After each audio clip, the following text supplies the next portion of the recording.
happy Saturday here from Dom's Corner. We are here to talk about The Empire Strikes Back for its 40th anniversary, and a happy 40th Empire Strikes Back indeed. I am your host, Dom Martino. If you like the content here, please hit that subscribe button, like the video, leave some feedback in the comments section, and share this with your friends. Of course, I'm sitting here with Adam Leach today. Adam, how you doing, bud? Pretty good. How are you? Doing okay. Still experiencing some lag, which I'm going to try to fix. But other than that, I am doing okay. Doing just fine. So yeah, we got some stuff to talk about here today. Empire Strikes Back, obviously being the main thing. The only other thing I wanted to bring up today, outside of Empire, is that Star Wars Squadrons did come out last night. For those of you who haven't played it, it's actually pretty damn good. Definitely think the online's going to be a draw. Adam, any plans to play Star Wars Squadrons, or you're pretty much out of the video game world at this point?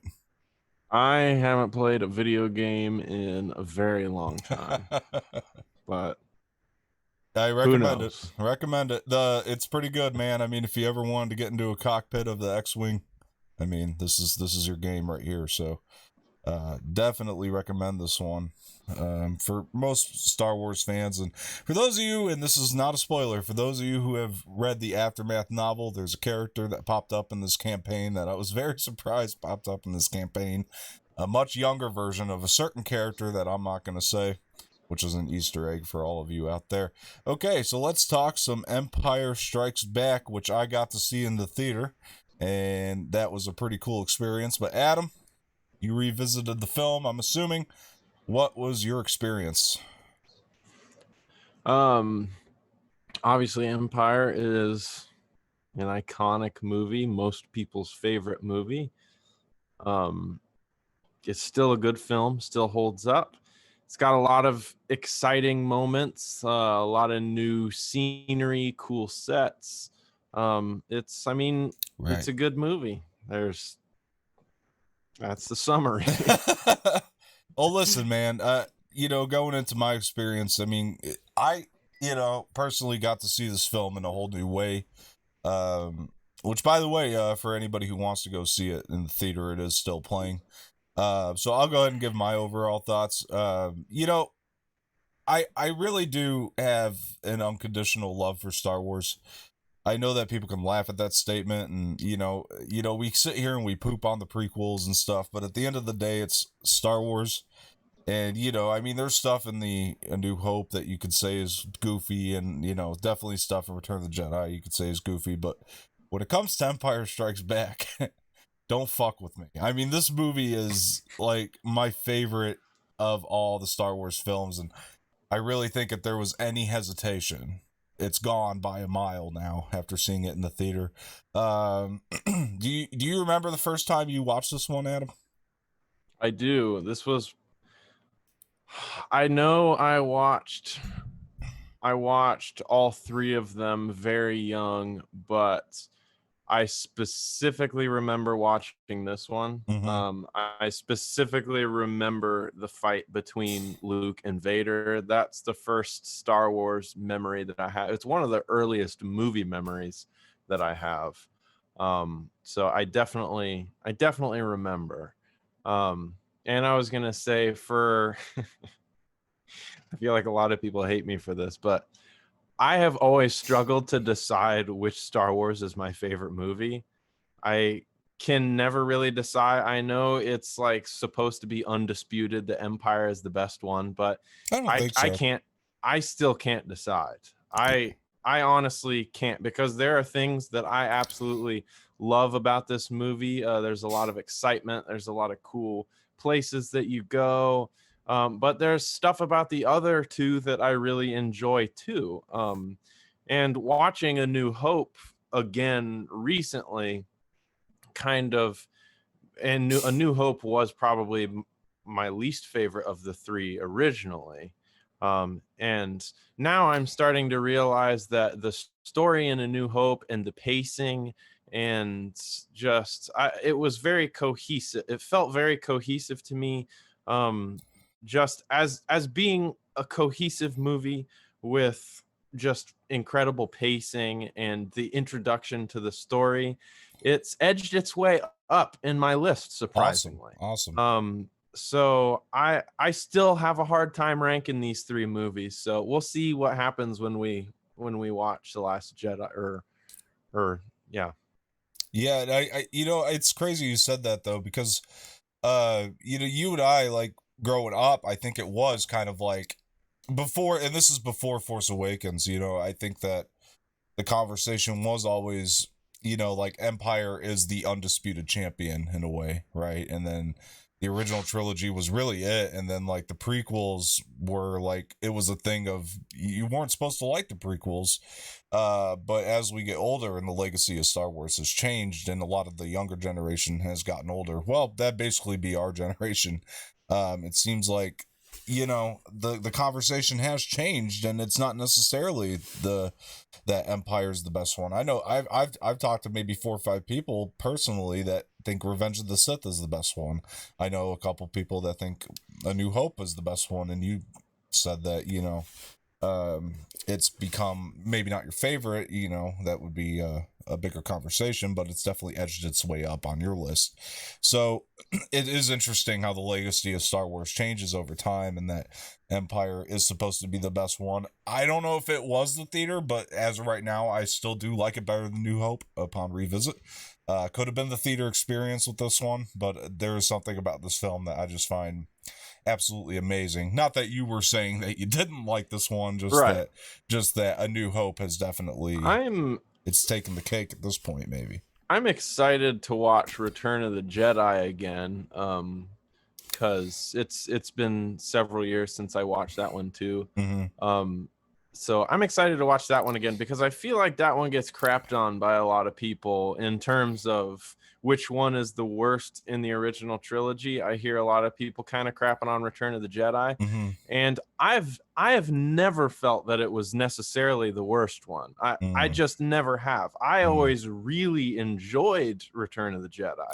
So I'm excited to watch it again and like really pay attention and take notes and see how I feel about it, because I don't ever recall really enjoying it less than any of the other three. Yeah. So I'm excited to see that one again. I will say, since we're starting the talk of the beginning of Empire Strikes Back, the one thing, the one real thing that's about Empire that I guess, if you want to call it a criticism, at the beginning of the movie, I do feel I feel slightly rushed. It reminds me of how some of the prequels made me feel when they would do something and then screen wipe and then do something and then Mm-hmm. screen wipe. Like when they're rescuing Luke, there are some moments where it's just like they're here, there's a screen wipe, and then they're here, and then there's a screen wipe, and then they're here. And there are some moments where it feels kind of rushed. But then again, if you didn't do that and you drew it out more, it might feel a little boring. So it's I don't know how to correct that problem. That's just something that I noticed at the beginning of the movie, where I just felt like it was jumping around a little bit. But I think that fixes itself as the movie goes on. It's obviously a very exciting movie. A lot of cool stuff happens. But if there's anything, I guess, negative that I would have to say, it would just be the very beginning of the movie with those screen wipes so close together. And speaking of the, you know, prequels and everything, I mean, it is probably important we acknowledge this is the first one that we're talking about that was not directed by George Lucas. This was directed by Irvin Kershner, who, I don't know who the hell that guy is, but he directed Empire Strikes Back. Which, and you know, the other thing, you know, I think for the past 3 years or so, I mean, I've at least claimed that this is not just my favorite Star Wars movie of all time. I mean, this is my favorite movie of all time. This is honestly a movie that, you know, I can watch over and over again. It is that for me. Like, I got home from the theater seeing this, and you know what I did? I popped on my Blu-ray because I mean, I just wanted to see it again. It is one of those movies that I can honestly watch over and over again. And Irvin Kershner, like, came out of the blue and I think really made a masterpiece. It's also important to note that this movie was not received well when it came out, or it was a lot of what we're seeing in the Star Wars fan base now. Obviously, a lot worse with the internet involved, but there's, it did cause a lot of division amongst critics and fans. And, this movie, people thought it was weird, I mean, that, Obi-Wan was saying things like, because the first film, George's kind of idea was, Obi-Wan, said that Vader was a student of his. He never mentioned that it was Luke's father, you know what I mean? And so, like, this film, decides to go the route of, basically calling Obi-Wan a liar, right? And so, like, people weren't okay with that because that Obi-Wan character was beloved. And it was just really interesting how much this movie parallels, or the vibe parallels a lot of what we are experiencing now as Star Wars fans, is sort of division. But like I was saying, this is still, I'm going to claim it as not only my favorite Star Wars film, but my favorite film of all time. I The high honor. Yeah, I know. I struggle to I find don't know that I flaws with could. it. I don't know that I could name my favorite movie of all time. It's just so hard. I've seen I so know. many movies. There's so many good movies. Obviously the Star Wars movies are up there at the top of the list, but I can never definitively name like my top movie. It's hard. I mean, no, man, for the longest time, people would ask me what my favorite movie was of all time. And it is a tough question. And I would always answer, I don't know, The Godfather, just something that I love off the top of my head. Or I don't know, Goodfellas, but like the more and more like I watched Empire as an adult, the more and more it just solidified this as my favorite film, because it's not only is it a movie that's made well from a filmmaking aspect, it's one I can watch a lot, so I think that's what makes it my favorite film.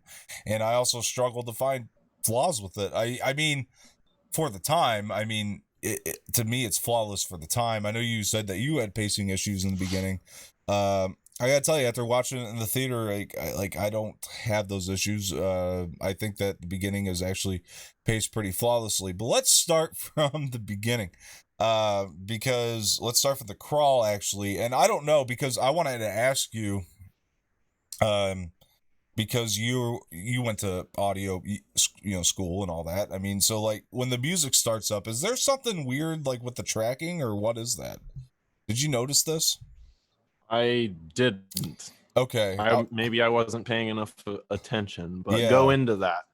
Well, I was kind of hoping you did, because there's like when the duh, it's like a little, I don't know how to explain it. It's like, it's not on pitch. It's like a pitch problem. And I don't know if that was just something and I've always noticed it with Empire. Like, you'd think it'd be the New Hope that would have those kind of problems because it was the first one they did. But, like, with Empire, I always noticed it. And even after it's been revamped digitally and all that kind of stuff, like, they still left that in. But it's something I also kind of love, because it almost, like, it reminds me that this is, from the 80s in a way, too. So that's something I always kind of loved. But I'll have to go back and check, because I think when I put it on, Megan had just got home, so I paused it like right as that first note hit. So I think I just missed it. But I'll have to go back. Is it like a warping sound? Right. Yeah. So I mean, obviously it would have been recorded on tape. So I mean, it's possible. Yeah. You figure they would have, I don't know, redone that, like as they went back and redid a lot of stuff in this, which, by the way, speaking of, like, the legend of George going back, and it's not really a legend, it actually happened, George going back and messing with these 3 movies. Oh, it happened. Yeah. This is the one that I think that benefited from George's tinkering the most too, because we'll get into some of that later. There was a specific example, but once we get into it, I'll kind of go. But it's definitely the one that he messed with the least, So I was really happy that he was able to watch it and be like, well, there's really not a lot wrong with this. And I was happy he was able to recognize that. But there are a couple things that he changed that actually benefited the film. But so the crawl, I like the way the crawl is written. I actually think the New Hope, the crawl for a New Hope is probably, it feels more poetic when you're reading through that crawl, and a New Hope. I don't know if you had the same feeling on that, or if you just. Well, not necessarily on that front, but I will say, we've talked a lot about the bits between movies that kind of get squeezed into the crawl, and especially in the prequels, how they squeeze a lot of information into the crawl. This is one of those movies where I felt like the crawl is fine. It's perfect. Mm-hmm. It's there. We really don't miss a whole lot between 4 and 5. Like there isn't a whole lot of information that needs to be told, and the information that they do tell you, when it starts the story, you feel like you're in the right place. So I like the crawl of Empire Strikes Back because I don't feel like there's any laziness. I don't feel like there's any cramming. I feel like they told us exactly what we needed to know, and it wasn't too much information lost. We just go right into it. Yeah, and just I mean, and the thing is, and what's so cool is, and this isn't a criticism toward the movie because it doesn't change it for me either way as a film, but I'm just saying that that this does take place years away from New Hope. That's what's kind of insane because I mean there's all the if you read the Star Wars mainline comics, I mean it takes place between A New Hope and Empire, and there is a lot of stuff that they're able to tell between the two films. However, when you watch New Hope and then lead into this one, to me it just feels pretty seamless because they tell you everything you need to know for what's going on in the moment, and it It makes is a lot of amazing. sense. Yeah. It's amazing that we know that there's a lot of time between these movies, Mm-hmm. but they make it feel like not too much happens, Right. like we didn't really miss too much, whereas a lot of the movies between them, there is a lot of time and there is a lot of crap that happened in that time, and you start feeling like, well, I wish I could have seen that. Yeah. But Yeah. between these, though, a lot of stuff had to have happened and a lot of time had to have passed, it doesn't feel that way. It feels natural. It feels okay to be jumping in at this point, and it feels like we're picking up kind of where we left off. Obviously, that there's been some planning and some training between the movies Mm-hmm. and stuff, but you don't need to necessarily see all that. They're not going to do like a Rocky style training montage. That would be a waste of time. So yeah, just put it in the crawl and then start us into the next movie. I thought it was good. Yeah. Um, so I enjoy from the crawl. I do enjoy, kind of going straight into Hoth.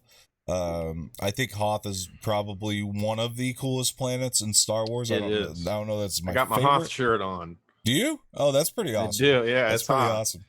It's a cool shirt. It goes all the way to the back. It Oh, wraps really? around. Oh, that's Yeah, I got awesome. it at Kohl's for like $10. Oh, wow. That is cool. I want a Hoth shirt. But yeah, Hoth is one of my favorite planets. I mean, there's just so much that happens on Hoth, which I think makes me like it even more. I mean, we'll get into the Battle of Hoth in a second, which I think is amazing. But oh my gosh, watching that in the theater. But anyway, so Luke is out there, and hot old buddy, do you read me? Loud and clear, kid. It's just so good to hear Han's voice again, man, and just and I like the way that they speak to each other in this movie because they've been together for a while now. At this point, that's really what helps you feel that is the actors, the chemistry between the actors, the lines. I mean, it really makes you feel like these guys have been working together for a long time. And I mean, their relationship is far more seasoned at this point. And Definitely. yeah. There's a lot of mutual love and respect between them, because Han previously was kind of a hardened sort of dude, like Mhm. hard to love, for him to love. And in this movie, you start seeing that he has some attachment to the people Yeah. around him, Yeah. especially in terms of of Luke, you know, where he was gonna pack up and leave, but it's like, no, Luke's out there, like, I gotta find him, and I'm gonna do anything that I can to find him.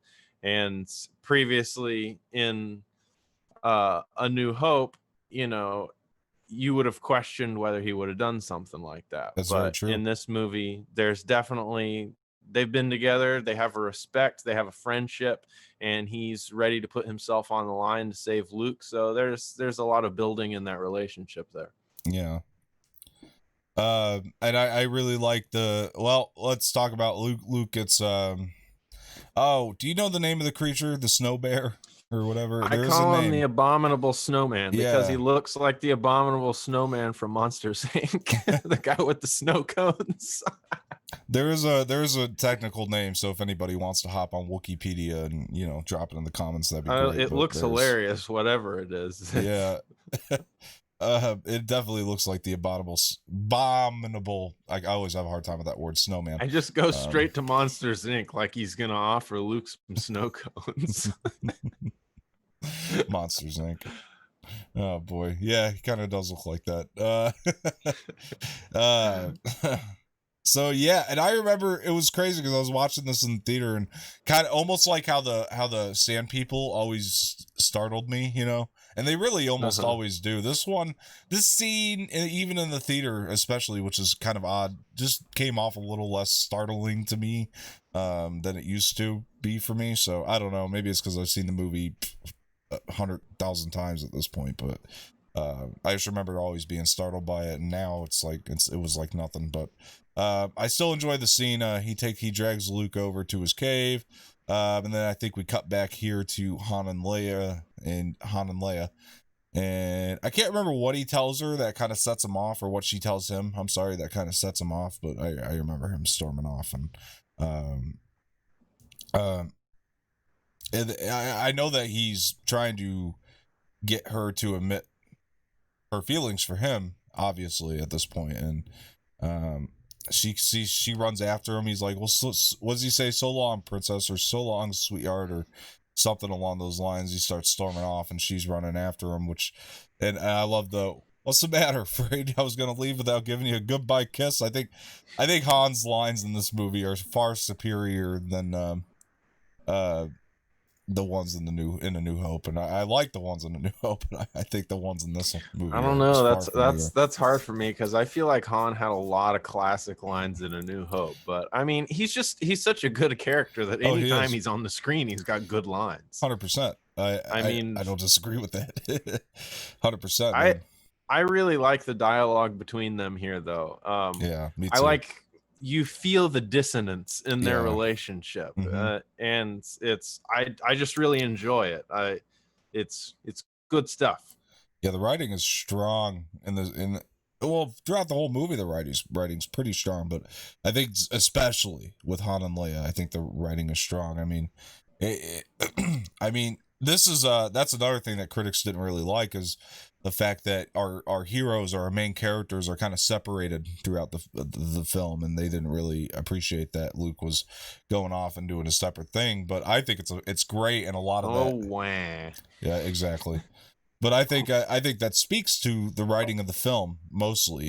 You know, that it works so well for me, Han and Leia being separated from Luke. But yeah, because there's obviously a lot of tension there. But yeah, so they're so they go, and so Leia's chasing after him, and there's something she says, and I can't remember, but it made me laugh when Han was like, that could be arranged or something like that. I can't remember what she said to him that made him say that, but it was just the quick delivery of that was really funny. But anyway, so she's chasing after him, and he's trying to tell her, he's trying to get her to say, oh, because of how you feel about me, that's why you don't want me to leave. And she's sitting there saying, I don't know what you're talking about. And he's like, I probably don't. He just starts taking off. Like, I like that he is just so, he's not going to be the one to say anything here. Like, he insists on Leia being the one to say something about it, which, by the way, and a lot of people, when Carrie Fisher passed, like, rest in peace, I I remember like a lot of people were saying like I'll never forget the time I saw her in New Hope.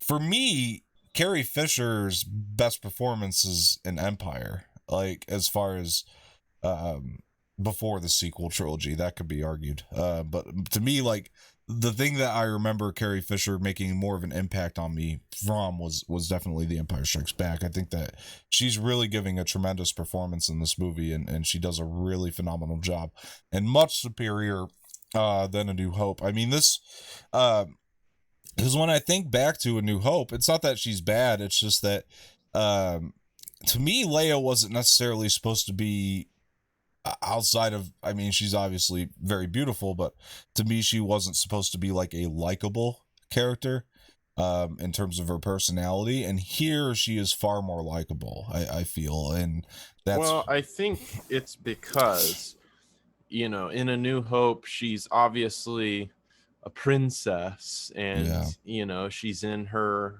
white robe or whatever you want to call it, and so in that movie, her character is more of like a damsel in distress, yeah, which is cool, but I think there's something to be appreciated about a badass woman that can handle her own. And 100%, don't in get me this wrong, yeah, movie, we start to see her as more of that gritty badass woman that is taking charge, and she's getting stuff done. yeah, And I think that's probably why she's even more likable in this movie, because it's like, no, she's not just a princess. Like, she can get her hands dirty and she can tell these dudes what to do and what's up. And I mean, honestly, that adds to the attraction too. I mean, let's be honest. Like, yeah, I feel like every guy, or at least every strong guy willing to admit it, likes a woman that is able to handle her own and isn't just, your stereotypical princess or housewife. Like, we're in the 21st century. We like girls that can get shit done. that's true. And I mean, and yeah, it makes her character far more timeless because of that. And now the one thing I'll give her A New Hope is, will somebody get this big walking carpet out of my way? No reward is worth this. I don't think none of us brought that line up when we were doing our review for New Hope, by the way. We didn't. But yeah, that's one of her best moments. But here, I mean, we have her. I mean, she just, she's independent, like you were saying, and I think that it, like I said, it makes it timeless, and it's a character we can appreciate and a performance that we can appreciate for years to come, I think. But anyway, so we're cutting back to Luke, or is this Han goes over and people are telling him that nobody's seen Luke, and I love I just really like Han's resilience in terms of he's gonna go find Luke despite everything, and so he's you got a problem back there? Or? My cat is getting in the curtains, Yeah. so there was light coming in and distracted me. I saw that. Just ignore that. that's like Wizard of Oz. That's exactly. Ignore the man behind the curtain.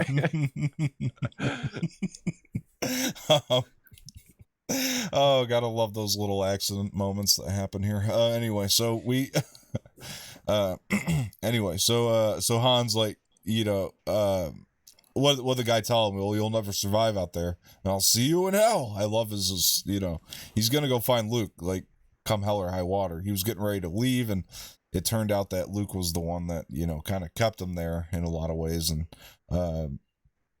it was fate, if you will. I think that Han had to go find Luke, and so he goes out and he finds Luke, and not yet. Luke is in the cave and he's hanging upside down, and to me, this is one of the coolest moments in all Star Wars, is Luke getting that saber out of the snow and cutting up the abominable snowman, which is actually brutal.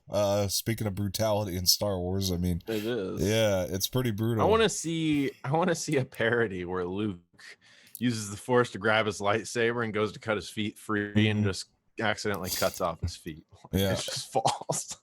That's what I thought about, like, as a kid, as I was watching that. Like, he just grabs it and just goes, like, he could have very easily accidentally chopped off his feet. Yeah. Which is this is the first scene I wanted to mention too that George added stuff to, because that definitely benefited the film. This scene actually wasn't as brutal as it ended up becoming, one like it is now. So he actually added more to it to help it, and it definitely benefited the scene a little bit more.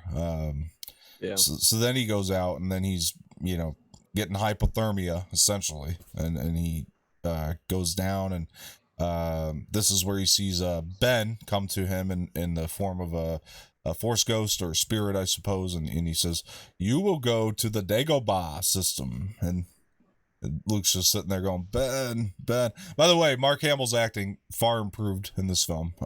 I would say noticeably better. I think it's I think Obi-Wan's timing of showing up, like, of all times he could have popped up and been like, "Hey, I need you." Adam, I lost you. Is like nearly There you dead in the snow. He's probably completely out of his go. mind. Right. And it's now that he chooses to pop up. Oh yeah, hey, go to the Dagobah system. And Luke's like, I'm kind of dying here. Yeah. Yeah. Like, will you help me first? Ben. Ben. You will go to the Dagobah system. He's like, you will go to the Dagobah. Oh, is this a bad time? Oh, I'll come back later. Pretty much. Did they play with that in the Family Guy one too a little bit? Like they did I don't something. remember. I think It's they did been a while since I've seen it. I think they made like a similar joke, not the exact same, but I can't remember. But anyway, and Luke's sitting there going, Dagobah, Dagobah, and Han comes out, and Han, grabs his lightsaber. That's a trivia question, by the way, because a lot of people would miss that. Like, how many characters actually used a lightsaber in the original trilogy? And it's actually, well, you got Luke, Vader, and then Han. So it's actually 3 that use a lightsaber in the original trilogy. Oh no, 4. Sorry, Ben. I forgot about Ben Solo. Not Ben Solo. Ben Kenobi. Anyway, so moving into it. So Han takes, the Tauntaun's toast at this point. I mean, he's still alive, but he's barely hanging on. He's not going to make it. So Han opens up the Tauntaun. This is really disgusting in retrospect, that he cuts open the Tauntaun and puts Luke inside it to stay warm. But I actually enjoy that kind of added element, which I think was definitely an Irvin Kershner idea, to throw that in there to keep Luke warm. Hello, hi kitty. So they Special guests. special guests. There you go. Second, third appearance or something like that on here. So Luke. I thought, when I was a kid, when he cuts open the Tauntaun, Mm-hmm. I always thought its guts looked like the inside of a tater tot. Yeah, me too. So every time I ate tater tots as a kid, I'd like split them open and squeeze the guts out of the inside. They do look like a tater tot. That's actually very Totally true. does. Yeah, that's very true. So so Luke is staying warm inside of this big ass tater tot, and Han is, so they're just kind of waiting on somebody to find him at this point. Oh my gosh, and I love the scene of the guy, coming in, and the guy's coming in, and he's this is Rogue 2. This is Rogue 2. And of course, at this time, we were all wondering what happened to Rogue 1. So he's like, it's a joke. So nobody was thinking that at all. This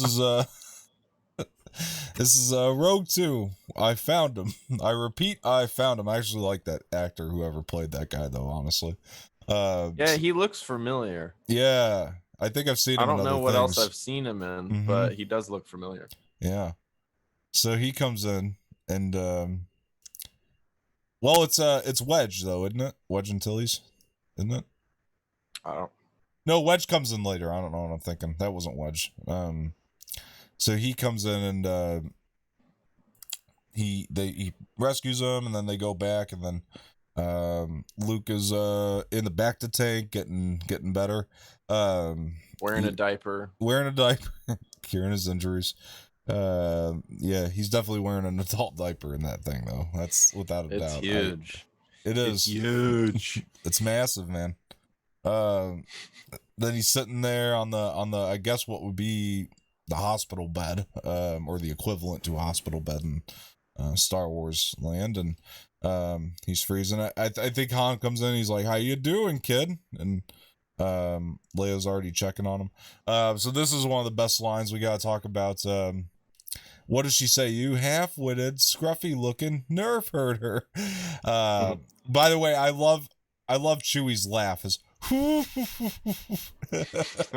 It's awesome. It's amazing. Han then, who's scruffy looking? Oh no, when Chewie laughs, he goes, "Laugh it up, fuzzball." That's a good line too. And then when she calls him the scruffy looking nerve herder, he goes, "Who's scruffy looking?" I thought both these lines are hysterical, make me laugh every time I hear them almost.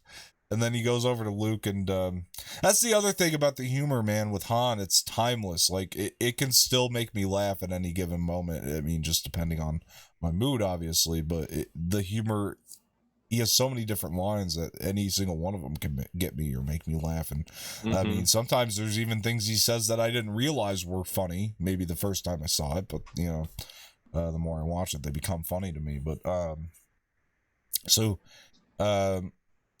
what does she say? You have a lot to learn about women yet, or something. And then she kisses Luke, which always is awkward to Star Wars fans. Very awkward. And he's like,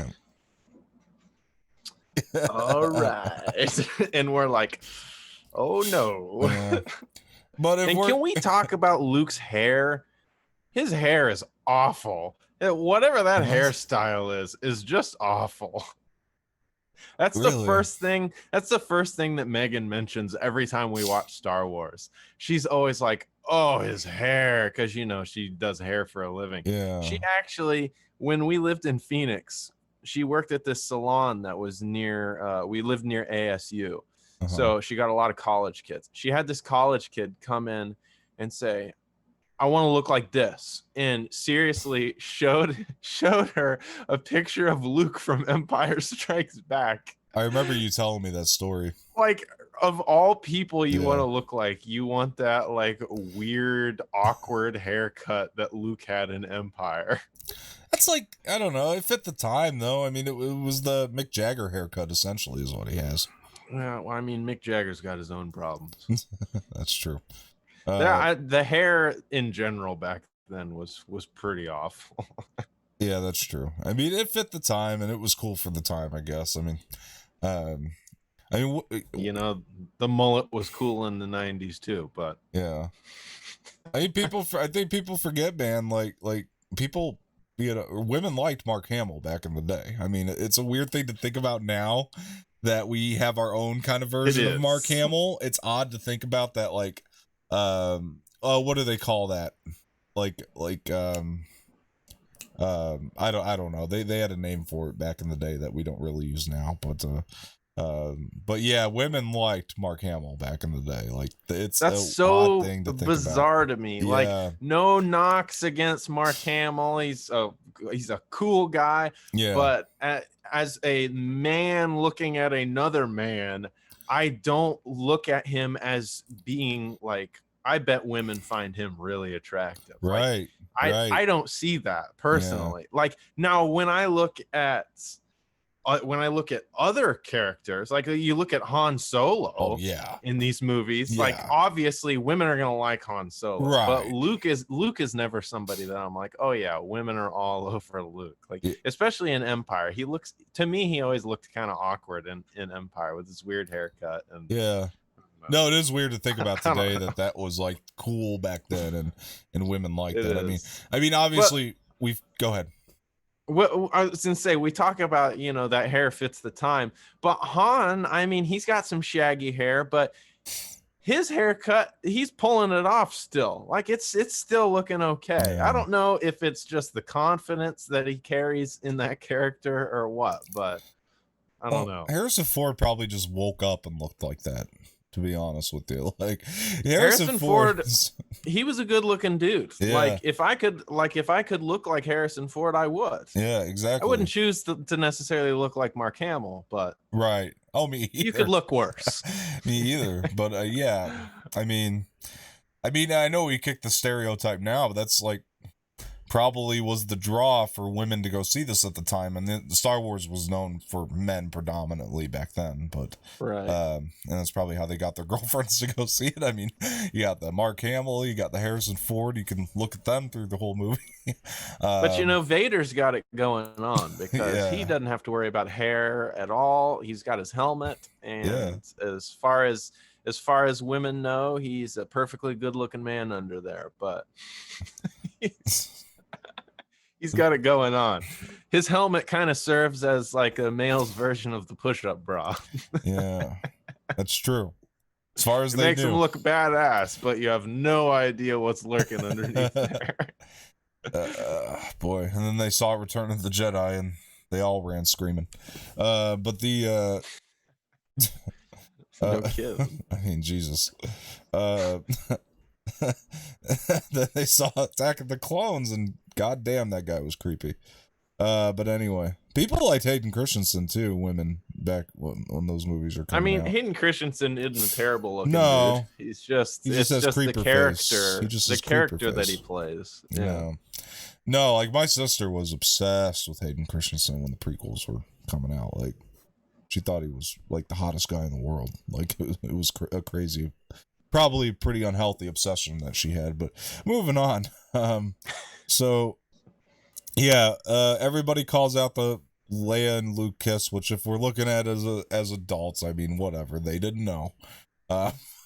But it's still an odd idea to throw in there. Welcome to Kentucky. Well, I wonder if it was an Irvin Kershner exactly. I wonder if it was an Irvin Kershner like demand, and then like George, because George only probably let Irvin Kershner in on what he needed to know, you know. So like Irvin probably didn't know that Luke and Leia were gonna end up being, you know, brother and sister when he had that scene shot, you know what I mean? So It was a demand. yeah. I could just see it. I demand that these siblings kiss. I demand it. I will not direct this movie if I cannot see two siblings kissing. It was the only way. It was the only way you got Irvin to do it.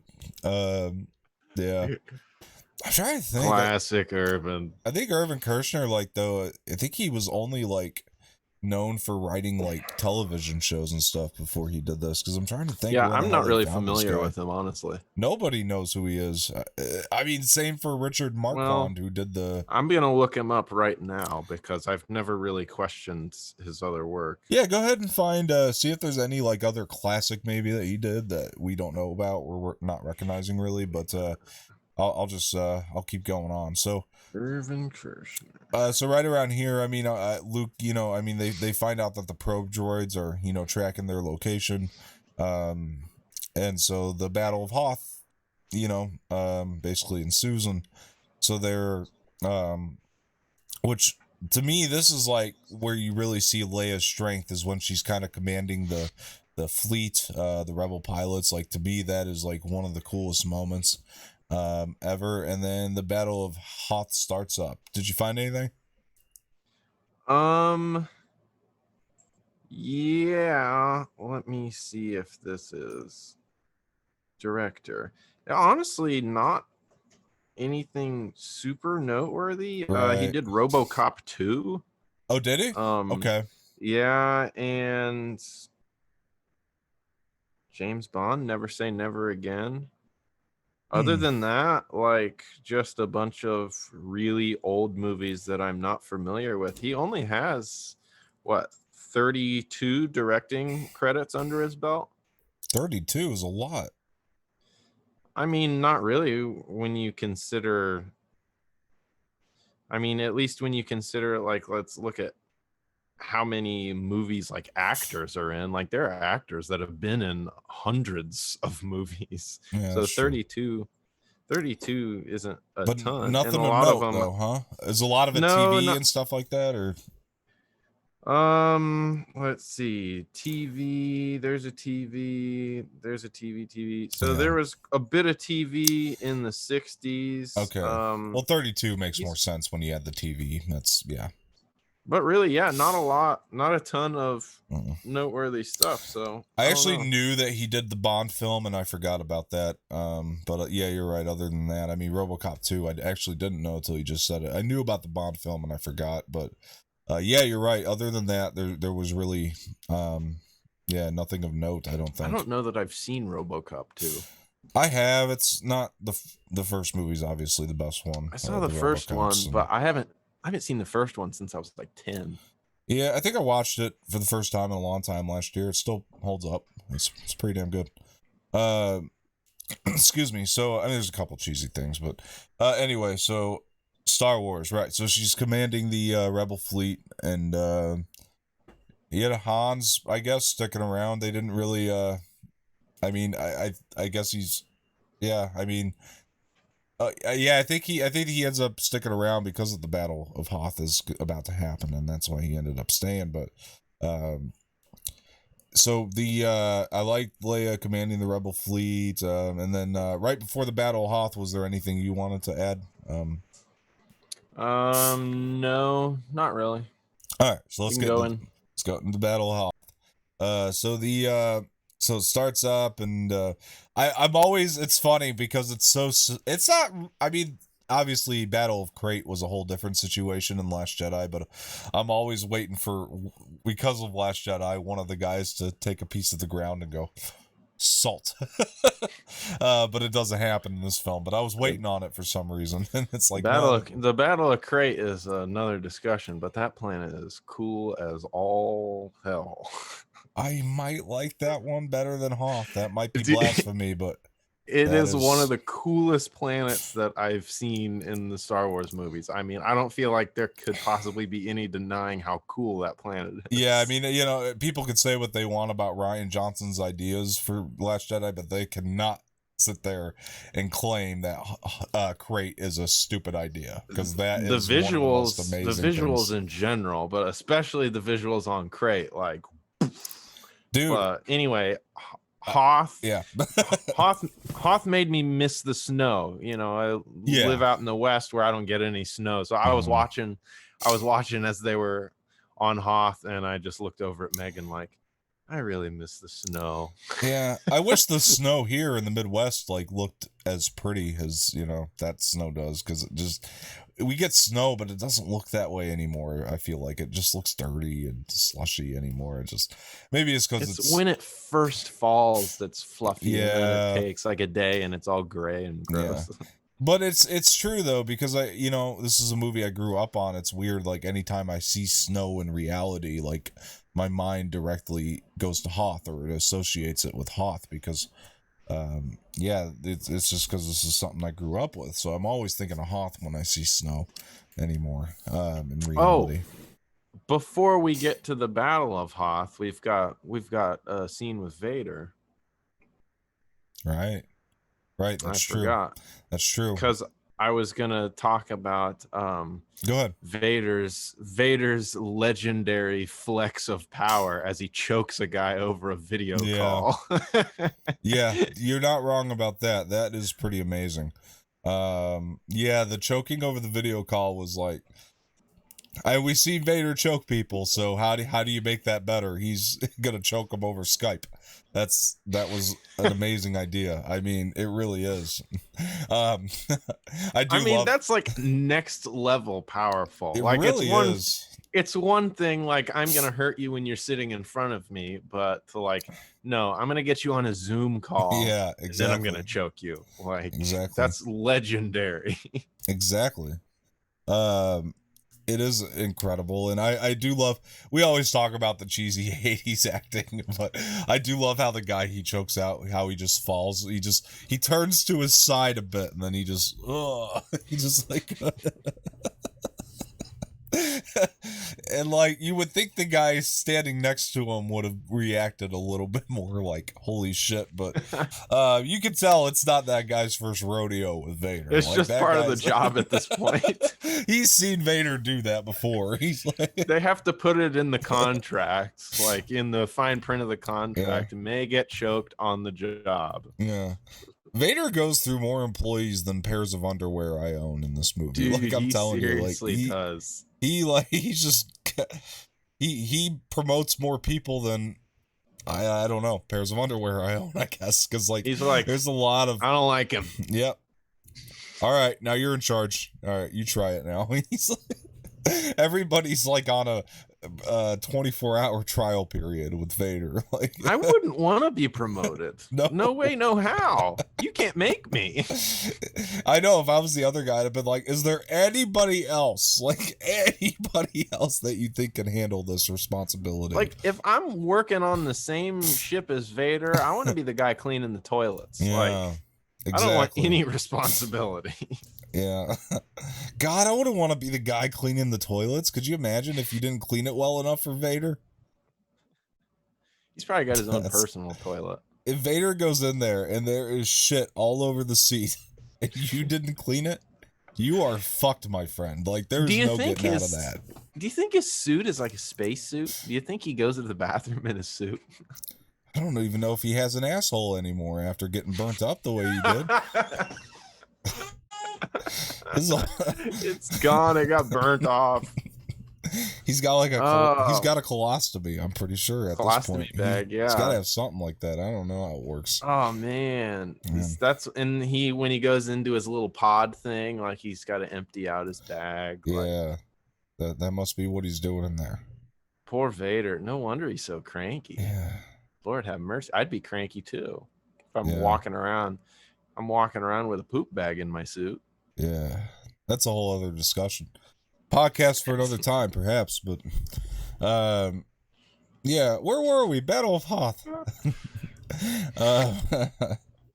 So the battle starts, and yeah, it still stands as one of my favorite battles in Star Wars. I mean, we have the X-Wings, and the X-Wings are coming in, and it's amazing. I mean, roping around the AT-ATs and making them fall. It's also cool. I mean, it was almost like they had really no other choice. I mean, and then to me, like this movie, it's from this point on, the movie really never lets up. I mean, you got Vader storming into the base, all this stuff happening all at once, and I love Han and Leia like running into, and 3PO and R2. They're all heading into the Falcon. I mean, I like that 3PO is like the only character that can break the fourth wall. I actually laughed probably audibly in the theater last night when he looked at the camera and said, "How typical," when they're just leaving him behind. And I love Han running into the Falcon. Hurry up, Goldenrod! You're gonna be a permanent resident. It's one of the best lines in all of Star Wars, in my opinion. And then something funny about this Hoth battle. Yeah. So when Luke is flying and they're coming up on the AT-ATs, and what does he say? Get ready to fire that tow line or something. Yeah. But it literally sounds like he says, "Hang on, Dad, get ready to fire that toilet paper." It literally sounds really? Like that. I didn't yes, notice. because Megan was watching with me, and I was gonna tell her, and she looked over at me first and said, "Did he say toilet paper?" Get ready to fire that toilet paper. So they're on Hoth. They're TPing the AT-ATs. Yeah. Well, no, you know what? Another line from Mark Hamill that actually I think his acting again has improved tremendously in this film.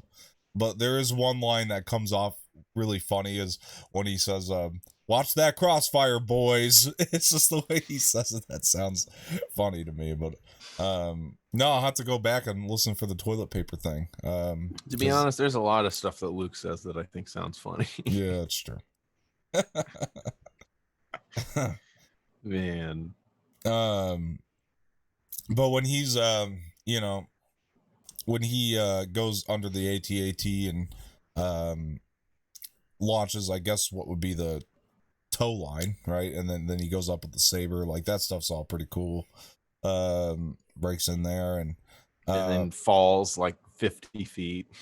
Yeah, he does. and survives. Anyway, so he so yeah, so then they were taken off of the Falcon. Luke's abandoning the Battle of Hoth pretty much at this point. He's just like, we're going to Dagobah. So that he goes over to I think the first thing they show is that Luke going to Dagobah, or no, I think they're showing the little dog fight between Han and the Ties and all that here first, right?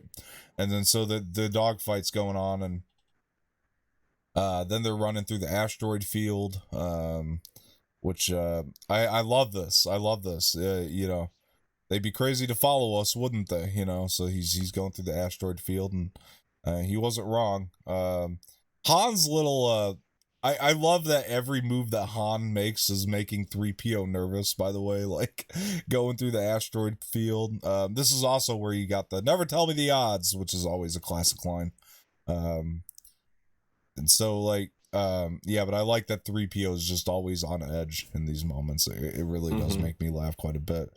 So then he goes is this where they land? And I think he says that because what's he do? Does he land on an asteroid, if I'm not mistaken?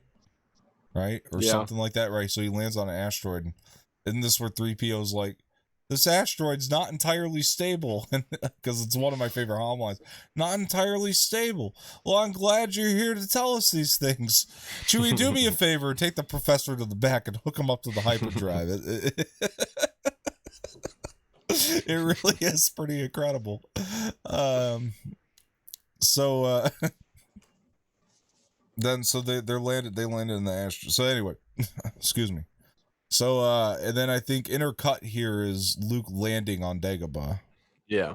Right. So then Luke lands on Dagobah, and it's a crash landing essentially because they ended up crashing into the water. Safely though. I mean, R2 or Luke weren't hurt, and then R2 gets drowned, and I don't know what it is about the scene. I love everything about it. Like it cracks me up when Luke is like, when he finally rescues R2, and then Luke, he's like cleaning him off, but then he's like, R2. It just cracks me up the way he says it. But like I do love the relationship between Luke and R2, which is something that's really fun, and I can really understand it, especially in these moments, why R2 would be like your favorite character. Personally. Yeah, I like as he's in the water and his little thing goes whoop. Oh, it's cool, isn't it? It's like, I don't know what it is. And it almost it's sounds fun. like he's humming as he's going through the water. He's just like singing a little ditty, and then gets eaten by a monster. I love this. Oh, you know what too? And I don't think that this was really I mean, we definitely talked about, like, it's definitely a Revenge of the Sith, but like I don't think it was really shown in New Hope. But like R2's screams, it's like R2. I love that stuff. Like it gives R2 so much personality, man. They really did a good job with that, and this is the first time we've really seen that, or anybody really saw that personality start to really come out of R2. I mean, it was just, pretty cool stuff. And then Luke is not happy with his destination. He's sitting there. I also love that he's just sitting there venting to R2, about, that to me is pretty cool. And it speaks volumes to their relationship. Oh, and the other thing that I like about Luke and R2's relationship is before the Battle of Hoth, there, I don't know what I'm thinking about. The band Heart is there. Add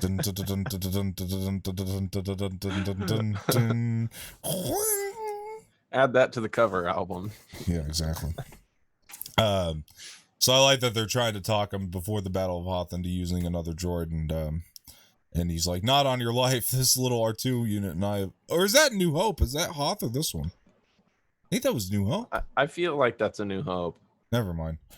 Forget my entire point that I was saying.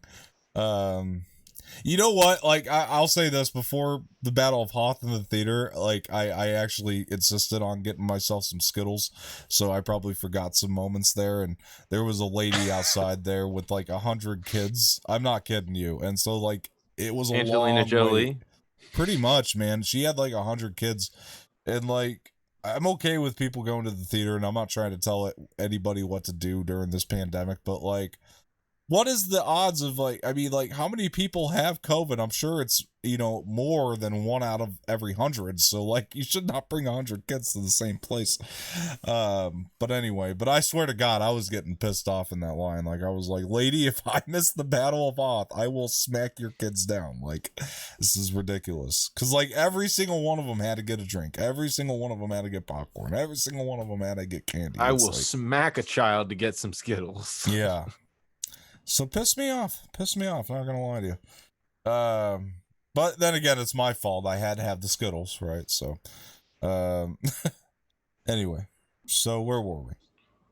So Luke's on Dagobah. Yeah, we're on Dagobah. We're Yeah. about to meet Yoda. About to meet Yoda. I don't think Yoda comes in quite yet because then we flash back to the Empire. You know, a lot of Vader going, you know, find them, you know. a lot of Vader getting really pissed off, basically, is what's going on back at the Empire. He's just perpetually pissed off. Yeah. Oh, they're in the asteroid field. This is actually important. And Vader wants them to move the ship out of the asteroid field because the Emperor is trying to make contact, I think, right around here. And so he says to move the ship out of the asteroid field so they can send a clear transmission. And then the Emperor comes in, and this before it was Ian McDiarmid in the scene because George went back and put Ian McDiarmid into it. It was the Emperor was like this bug looking dude. I don't know if you've ever seen the original scene, but it looks like a giant grasshopper to me, essentially. I don't remember. I haven't watched the yeah. original scene since I was a kid. Yeah, it's crazy because like a lot of people, especially in our generation, I think they either, or anybody, I think they forget or didn't realize that the Emperor wasn't always Ian McDiarmid. Before it was like this alien looking creature. And then, yeah, so George put Ian McDiarmid back in, which was a wonderful decision on his part. So yeah, this is a really, really cool scene. I love Vader kneeling down and going, "What is thy bidding, my master?" I think that stuff is really cool, and he's talking about and I like what it's kind of alluding to when he's talking about he's saying that it's the son of Anakin Skywalker, and at this point, you know, when people are first seeing it for the first time, and I really do think about this stuff because seeing it in the theater, it's almost like it's the closest thing I can get to time traveling, right? Like going back in time, putting myself in the headspace of people seeing this movie for the first time. And it's a lot of the reason I love this as much as I did. And it's pretty cool to think about people. They're talking about Anakin Skywalker. It's like, well, what was Vader's relationship with Anakin Skywalker? Right? Like, I'm thinking about people thinking that at the time, you know? And what was Vader's relationship with Luke's father, not actually realizing that he was the father of Luke. So that stuff is just always awesome to me when you put yourself in the headspace of the people that saw this for the first time. But then we flash back, I think, again to Han and Leia. We're still trying to avoid the Empire. And is this the part where he lands on the Starfighter? I'm pretty sure it is. He lands on it, and then because you cut to it, and I think you at this point you cut to 3PO going, "Captain Solo, this time you've gone too far," and it always just makes me laugh because Han's At some point, we get the Han and Leia kiss in here. Yeah, I don't remember exactly where. I think it's when they land into the tunnel thing, which is actually the mouth of that like space worm, because I think they have to move essentially. Yeah, because they're essentially what they're doing is they're kind of evacuating the trash compactor, right? They're kind of letting out the trash. So Han's whole plan is he's gonna move with the trash because that way they won't be sensed. Which is actually, it sounds funny on paper, but when you think about it, it's brilliance. It's a brilliant plan for them to move that way, because they really didn't have another choice. So they move in with the trash, but I think they end up in this. We might be getting a couple details backwards because I feel like they were doing this part probably a long time ago. But yeah, because in my notes we run into we run into Yoda, and then it cuts back to the Millennium Falcon where Han and Leia kiss, and then we go back to Yoda. Okay. So, let's just get into Yoda then, real quick, and then we'll cut to the kiss, then we'll cut back to Yoda. So Yoda comes up. Luke's telling R2 that Dagobah is essentially like something out of a dream or something like that, and he's going, I feel like, and then Yoda comes in, feel like what?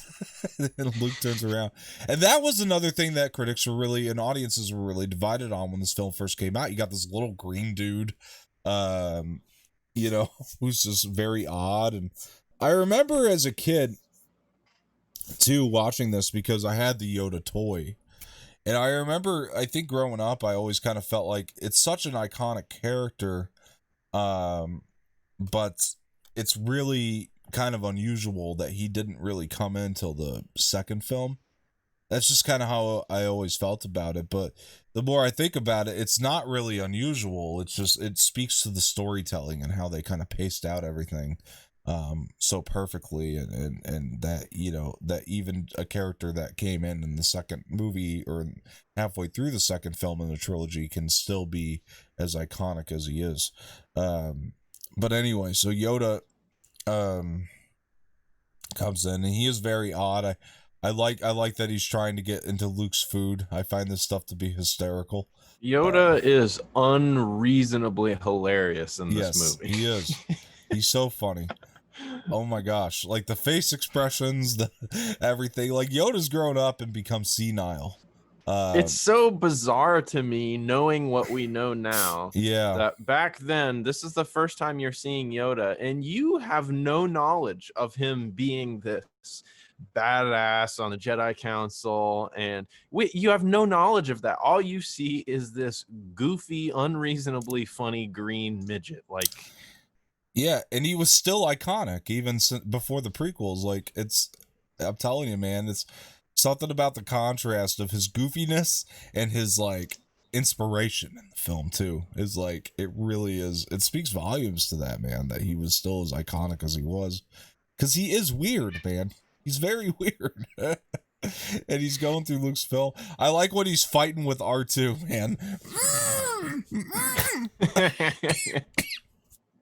That made me cough. Do you know what I noticed about Yoda in this movie? The majority of his sentences are structured normally. Mm-hmm. In the prequels, George really overdid it. He went crazy, sentences. Man. Every single sentence he was talking with backwards dialogue. Mm-hmm. And in this movie, the majority of him talking is just normal. Yeah, it is. It's kind of crazy. I don't know why George made the decision to make it predominantly backwards speak, but okay. It is what it is. I don't know. Maybe he just got more educated through the years. I don't know. And learned how to speak forwards. It's weird because there were moments in those prequel movies where the things that he said were just like really bizarre sounding. Like, yeah. I don't know. It is kind of a weird choice to have him originally speak normal with a few backwards sentences to now everything he says is backwards in the prequel. It's true. It's a good point. 100%. Yeah, it is odd how everything he said. You're right. There were a couple lines here that were, you got a cat problem over there? A couple lines here that were they're under my desk fighting.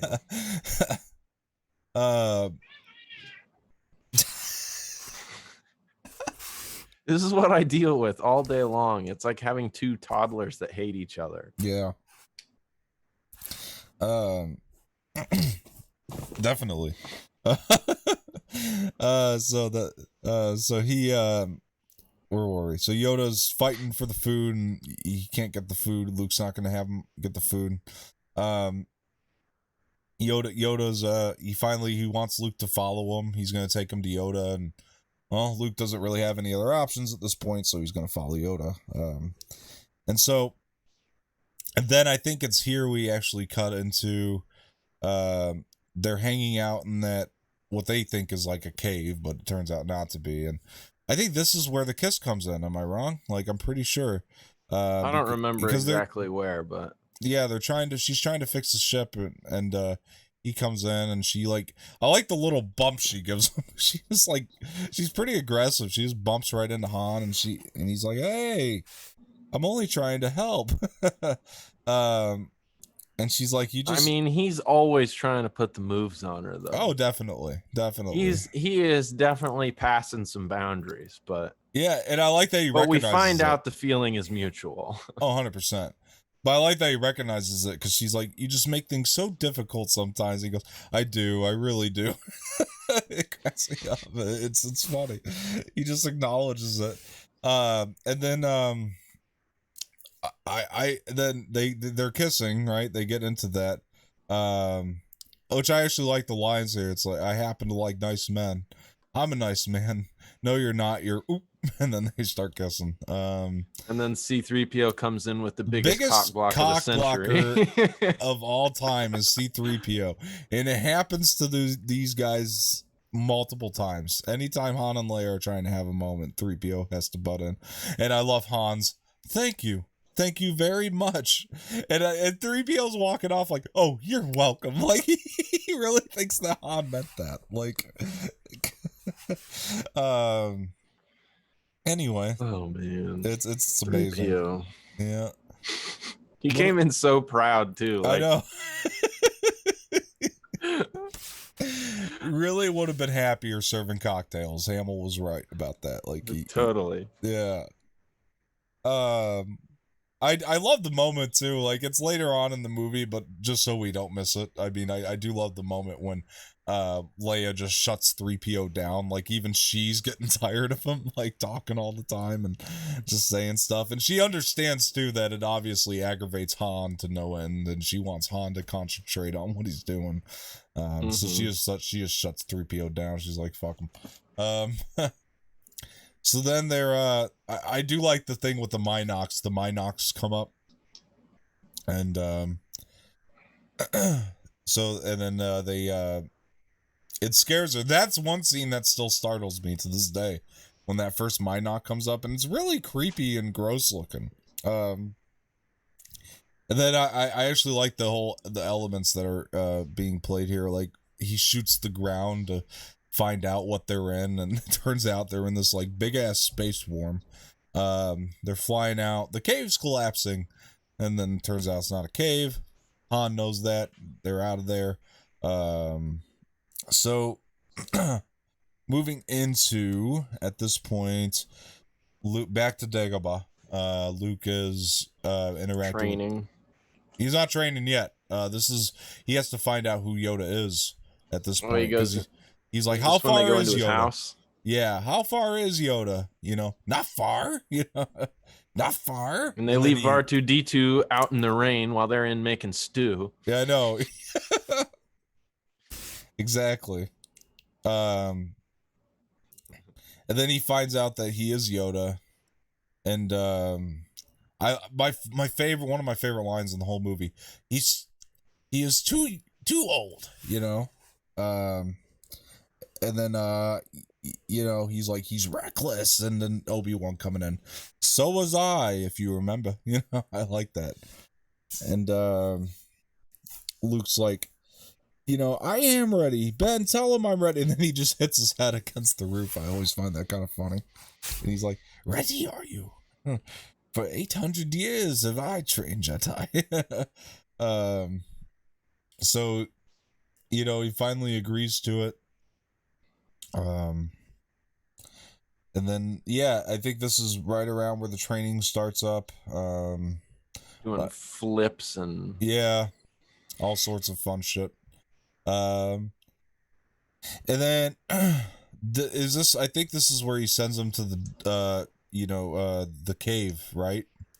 Yeah. I love that we have these. I like the idea that almost like in the real world, and I guess this is dependent on how much you believe in, like, paranormal activity and stuff, but like almost like parallel to our real world, the real world, you know, we have things that are, you know, we have areas in the world that are, you know, like more haunted and more, you know what I mean? Yeah, that are strange happenings have happened in these areas, and with like demonic activity, just depending on your belief, and things like that. This is almost like it parallels our real world, and it makes sense that there would be areas that where the dark side is more present. You know what I mean? Than the light. And this cave is one of those things, and Luke goes in there, and he's fighting Vader, but it's not really Vader, and he the mask breaks open, and Luke sees Luke, essentially in the mask. What does that scene mean to you personally, the fact that he ended up seeing himself in the mask? I don't know. I've never really thought about it too hard, I guess, but Yeah. Obviously it feels like some sort of it feels like some sort of foreshadow. I mean, knowing what's going to happen, it's like obviously we know that he is Vader's son, so it's, to me, knowing what's going to happen next, it just feels like a foreshadowing of his, not only his relation to Vader, but the possibility that he could become him if he doesn't go down the correct path, if he doesn't tread carefully. Yeah, I was talking about, sort of paranormal activity in our real world. And again, this is all dependent on your belief, you know what I mean? But the thing that I think of first and foremost is, there's a lot of people that, in this world, and it's unfortunate, they'll choose to, seek out like say somebody, they want answers, right? People in this world, they want answers. And so what do? They'll people in our real reality, they'll grab like a Ouija board or something, some shit they should not be playing with. Exactly. I don't do that. And you think about it, exactly. And you think about it, like, you're not going to get realistic answers from a Ouija board or anything like that, or anything that are, when you're playing with dark sort of objects and things like that, you don't really get correct answers or the things that you want to see or hear. Nothing good's really gonna come out of it. Exactly. Nothing honest. And to me, when you go into a cave and toy with the dark side, it's kind of the same concept. Luke is probably in there looking for answers, but the dark side's never really going to give you the right answers. Does that make sense? Like, that's how I've always interpreted it. I mean, the dark side is just about deception. Yeah. And and I know there's a lot of parallels between the Force and religion, really. I mean, exactly. That was kind of where I was getting to. There's a lot of parallels with that. And I know there are people that are watching that aren't religious, but that's what they drew from, inspiration wise, right, regardless. That's what drawn from. This is inspired by. Yeah. And if you are religious, then you know what I'm talking about. But as far as being religious, Christianity, or anything similar to it, that would be the equivalent of the light side of the Force. Right. And the light side of the Force is not about personal gain. It's really about believing in something bigger, something more important than yourself. Mm-hmm. It's about, doing good and being good and not getting too focused on your emotions, especially your negative emotions, and doing things because they're right, not necessarily because you want to, but because they're right. And the dark side is more of, this world sort of stuff. Whereas if you want to go into religion, if you're a Christian, the point of believing in God is that you are doing things not for your own gain, but because it helps other people and it serves the person that you believe in, which is God. And just like the light side of the force, they do things because it is inherently good and it's above them. And the dark side of the force is like of this world. They do things for themselves, for selfishness. They do things because of their emotions, especially their negative emotions. They let their emotions take over, and it's very deceiving. There's a lot of manipulation in it. So I really like the parallelism between these Yeah. things. No matter what you believe, that is the inspiration of the force, and Mm-hmm. you definitely feel that here, and you feel that going into this cave. I mean, Luke's going into this cave, and nothing good's going to come out of this cave. I mean, this cave is a reptile's paradise, Yeah. first of all.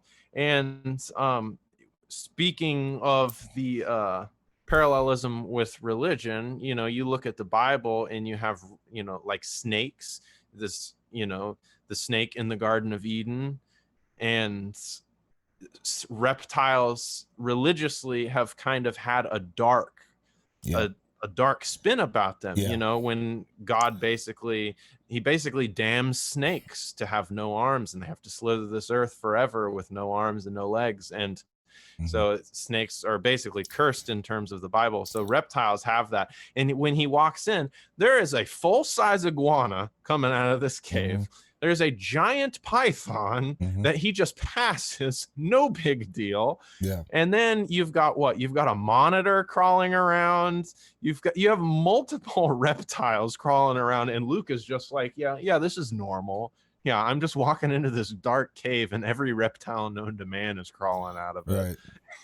Yeah, I thought So of that it's like, too. Like reptiles, in the biblical sense, I mean they've never represented anything good, and you could definitely draw those right. parallels here, and because they're all over this damn cave, like you were saying, and you could definitely draw the parallels from that. And so yeah, that was my point. Like regardless of your belief, that's what the inspiration's drawn from, and to me it's like, yeah, you're not going to get definitive answers from the dark side. And it was like you were saying about the light side, in terms of the force. Yeah, that is what it's supposed to mean. It's supposed to represent selflessness, and as you saw back in the day, and at least in Star Wars land, back in the day, as Star Wars history is told, that all kind of became politicized, and that's where everything kind of went wrong. And parallels a lot of things that are going on today, and I don't want to get into that, but yeah, anyway, so that's my theory, I guess, at the end of the day. And you yeah, you kind of expounded on that quite a bit. And I like, it's interesting the way that this was shot in this cave, because it's almost like in slow motion when Vader comes out, but it's almost like there are frames dropped when they filmed it. It's not like a fluid slow motion. There are like frame drops where it almost feels like there's this jerkiness. Right. And I don't know if that was on purpose or if it was just a gap in technology or what, but it works. It's cool. It gives you this sense of franticness, and I like it. I think it plays into the scene well. Yeah, I wanted to mention, I mean, this was hands down one of my favorite moments to watch in the movie theater, and I remember I definitely noticed like a lot more detail going on around this cave, whether that be the reptiles and things of that nature. Like there was a lot more that I was noticing just watching it in the movie theater. It was hands down one of my favorite moments to watch in the theater.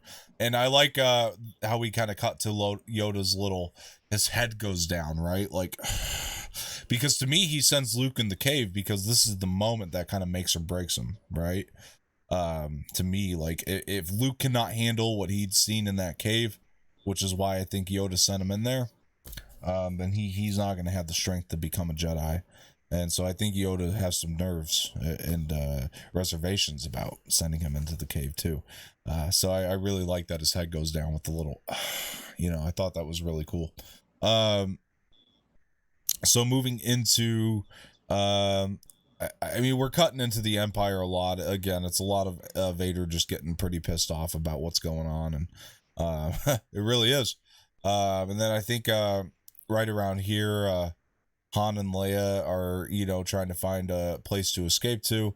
And I think that they're, you know, I like that he just says Lando, and then Leia, Lando, or she says the Lando system. He's like, no, Lando's not a system. He's a man. And then Chewie, and he's like, well, I think he's forgotten about that. um, so we know this can't be anything good, right? And then he's trying to land, and I love Han too right here. He's like, no, I am trying to reach Lando Calrissian, and they're just not having it. And then so they're moving into Cloud City, which, by the way, how cool is Cloud City though? It's cool. It's pretty cool looking, right? It's classy looking. There is a certain class to it, and that's Lando's whole thing. Then he drops down, and oh my gosh, Billy D. Williams is Lando. Lando is one of my favorite characters in all Star Wars. Like, I don't care what anybody says. He is one the way of my that favorites. he talks Carries is just himself so right, specific. right? Yeah, it's so Han. cool. Yeah. Oh yeah. I think it's him and one other character that constantly says Han in this movie. But he's the one that says it the most. He's guilty of doing it the most, for sure. I can't remember the other character that ends up saying Han. So he comes down, and by the way, that was an accident. Like, Billy D was just saying Han. Like, he did not realize that it was actually Han, I guess, at the time, and so he would just keep saying Han, and he I don't know. But did he not watch the first movie before he filmed this? I gotta be honest, I don't think he did. As legend has it, I don't think he just went in blind. Pretty much, they gave him the script that he needed, and he went in and did it. And okay. I would love it if he just mispronounced everybody's names. Yeah, I mean, it's Han, it's Leah. Yeah. I mean, that would be awesome. Darth Vader. Could you imagine if Qui-Gon was around at the time? Quiggin. You would just call him Quiggin. Yeah. Quagmire Jin. Well, doesn't he call Chewbacca Chewbacca? Yeah. I think he does. Like, what is wrong with his pronunciations? How you doing, Chewbacca? That's what he does in this movie. I love that about his character, though. It's just iconic. Too. If he didn't deliver it that way, he wouldn't be the Lando that we know and love today. He's funny. He's awesome. But yeah, I love that he comes down. He's like, "Well, you got a lot of guts coming back here," or something like that. And then he goes up to him, and I love he does the fake punch, and he like gives him a hug. It's like, "How you doing, you old pirate?" And then right there is when he says, "How you doing, Chewbacca?" And then, oh my gosh, it's almost perverted, but I love the way he greets Leia. It's like, it's borderline perverted, but he goes up to Leia and he's like, "Oh, and what do we have here?" and she's like, "Leia, welcome, Leia." And he gives her a kiss on the hand, and he brings them into I love that he's talking about yeah, I'm responsible. I like that 3PO takes it upon himself to wander off. Like, 3PO has a bad sense of his environment. Like, he has bad instincts in terms of his environment. And he sees another protocol droid, essentially, right? I like that the protocol droid goes, "Ichuta," which I'm pretty sure just means eat shit or something. It would make sense, right? And 3PO, "How rude." And he goes into this place and he gets shot. Which, by the way, when they're sitting there with all the pieces of 3PO, like, on the table, and then Lando comes in, it's kind of dumb what Lando says. "Problems with your protocol droid?" Like, what do you think? He's sitting here in a million fucking pieces. Yeah, and then Han's like, no problem. No, he's fine. Shows how much they care, right? Sometime before this, we missed Vader choking another person. Did we? Well, I told you. He chokes. He chokes another person. Well, yeah, I think he chokes out 2-3 people in this one. Like I said, he gets pissed off all the time. At this point in the movie, in seeing Vader, I'm starting to wonder if he's got a fetish. I'm starting to wonder what he's doing in that little sphere that he sits in, because he sure likes choking people a lot. It's starting to feel like He some does. sort of like he's really excited about choking people, and there's something going on in that little ball that he sits in, and I don't want to be a part of it. It's probably like a little VR, like virtual choking game or something like that. He's got like BDSM, like he's just choking people in virtual reality. Yeah, I can imagine. Man. Yeah, that's something I don't want to think about, but okay. Ann loves choking people, that's for sure. He got his first little taste with Padme, and he just couldn't stop, man. That's how it went. But anyway, He did choke her too, didn't he? that was his first little taste. He man. just chokes everybody. Yeah. Maybe that's why he's obsessed. Oh, that's a whole. Vader needs some therapy. I think we've established that in past reviews. We could have a whole, other podcast about the issues and fantasies going on in Vader's mind. 100%. He definitely needs a therapist. I agree. Well, I mentioned that in the prequels. I said Anakin needs a therapist. Yeah, he really does. He definitely does. Yeah, Vader's got a lot of shit going on in that brain that. Yeah. Where were we? So Lando invites them to dinner. Then Han opens the door. I love the effect of Vader pulling the gun from Han with the Force, by the way. And that stuff is all awesome. Oh, wait, we can't go to dinner yet. We gotta We gotta go back to Dagobah. Yeah, I was gonna say we missed Yoda pulling his ship out of the water. Yeah. Anyway, so let's go into that. So yeah, Luke is on Dagobah, and Yoda's trying to get him to pull the ship. And I like when Luke is trying to pull the ship. The ship moves somewhat, but all you're really seeing is the water just bubbling like a jacuzzi around the X-wing. It is kind of funny. And that's all he's really doing is making the water bubble. And Luke can't do it, and he's like, "You asked the impossible," or something like that. And this is where we get the classic line too. It's a do or do not. There is no try, because he's like, "I'll try again," He's like, "Try not. Do not. There is no try." But anyway, so he moves into.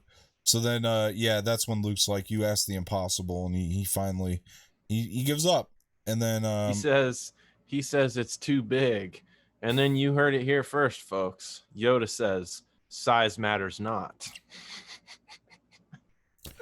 You heard it here first, folks. Straight from Yoda.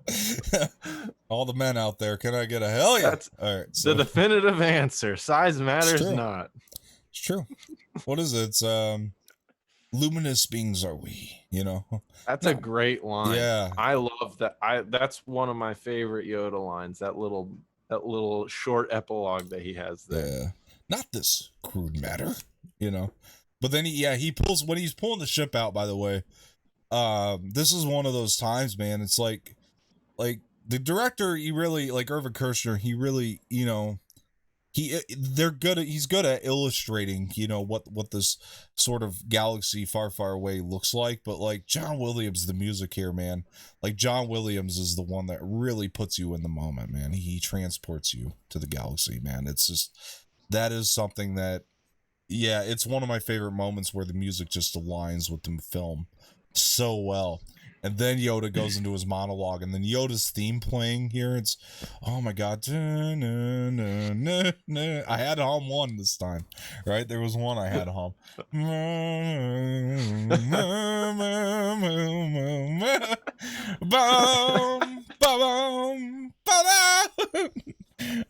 Anyway. Thought I'd give you that one. Oh, I love it. I know. He goes, so that's when, like you were saying, it's one of your favorite lines, luminous beings are we. And he's talking about the Force and how it moves through everything between the land and the water, and it's amazing. And then the best line, I think, here, and these are things that we need to remember today, man, as adults. Some of this advice, like, it applies to our real life. And at the force behind you, is that what's going on? I Yeah. don't know. Yeah. Ignore the cat behind the curtain. So then, yeah. So my favorite thing is like, because Luke's looking at the X-wing and he's like, "I don't believe it," and Yoda, "That is why you fail." It's the best line I think maybe in the whole movie. We definitely see here, and I said it a little bit in A New Hope, but we're definitely seeing, knowing what we know now, we see some parallelism between kind of Luke's personality and how his dad acted. Like both of them they were kind of immature. They kind of liked to whine. They kind of liked to complain. There is a lot of parallelism in how they act. Like he's very immature a lot of the time. Like you yeah. see that he's got a lot of growth that needs to happen, and he's just constantly like self defeating and doesn't believe and is just complaining. And yeah, I mean, it definitely seems very familiar because we know how his dad acted. Right. Exactly. So there are some issues that run in the family. Yeah. Maybe And Luke needs a therapist too. yeah, exactly. And it is also before. Yeah, he probably does. Before he goes to the before the dinner scene, we also get Yoda's already having visions of what's going to happen to his friends at this point, and he's trying to convince Luke not to go. Um, he's like, "Don't." Obi-Wan even has to step in here as a Force ghost, right? Like, "Don't go, Luke." He's like, "And sacrifice Han and Leia." He's like, "What does Yoda say?" It's like, if you believe in what they fight for or something, then yes, or something like that. Um, and I think this is where Luke or Obi-Wan, it's like, Luke, if you confront Vader, you have to fight him alone. I cannot interfere. Um, and so Luke is like, and one of my favorite things is just the determination of Luke wanting to finish his Jedi training, and because I think Obi-Wan tells him, "Luke, you must return," and I love the line of Luke saying, "I'll return, I promise." It's like, it's such determination in him finishing this training, and it's like right there, I think Yoda felt pretty confident that Luke is the one that was going to, see this through. And I think there is some difficulty for me sometimes with the light side of the Force, where we have moments where obviously we know that the Jedi, and they're more focused on the big picture, the greater good, and because of that, they're willing to sacrifice things mhm, that do matter. They're willing to sacrifice people that should matter to them, but we know that it's a whole part of their philosophy that they kind of don't get attached to things and they don't get attached to people.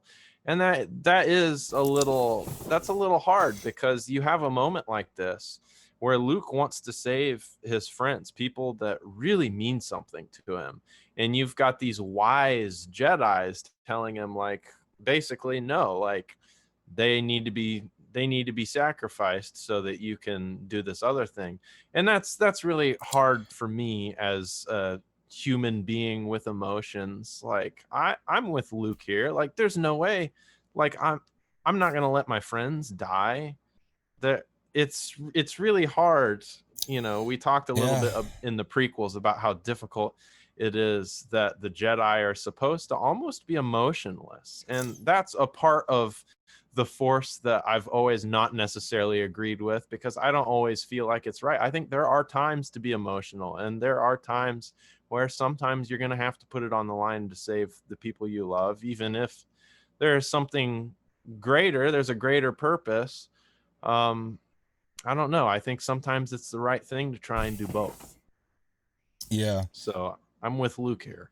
By the way, just a quick sidebar here, but I did want to show off this awesome Luke Skywalker action figure I have from the Empire Strikes Back. So Dope. just a cool little thing.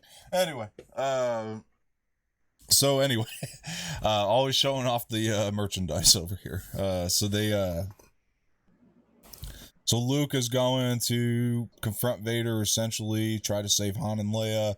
And then we need to talk about, I think it's what the significance of the line where, and obviously things have changed over time now when we rewatch these movies, but Obi-Wan says, "That boy was our last hope." And Yoda's saying, "No, there is another."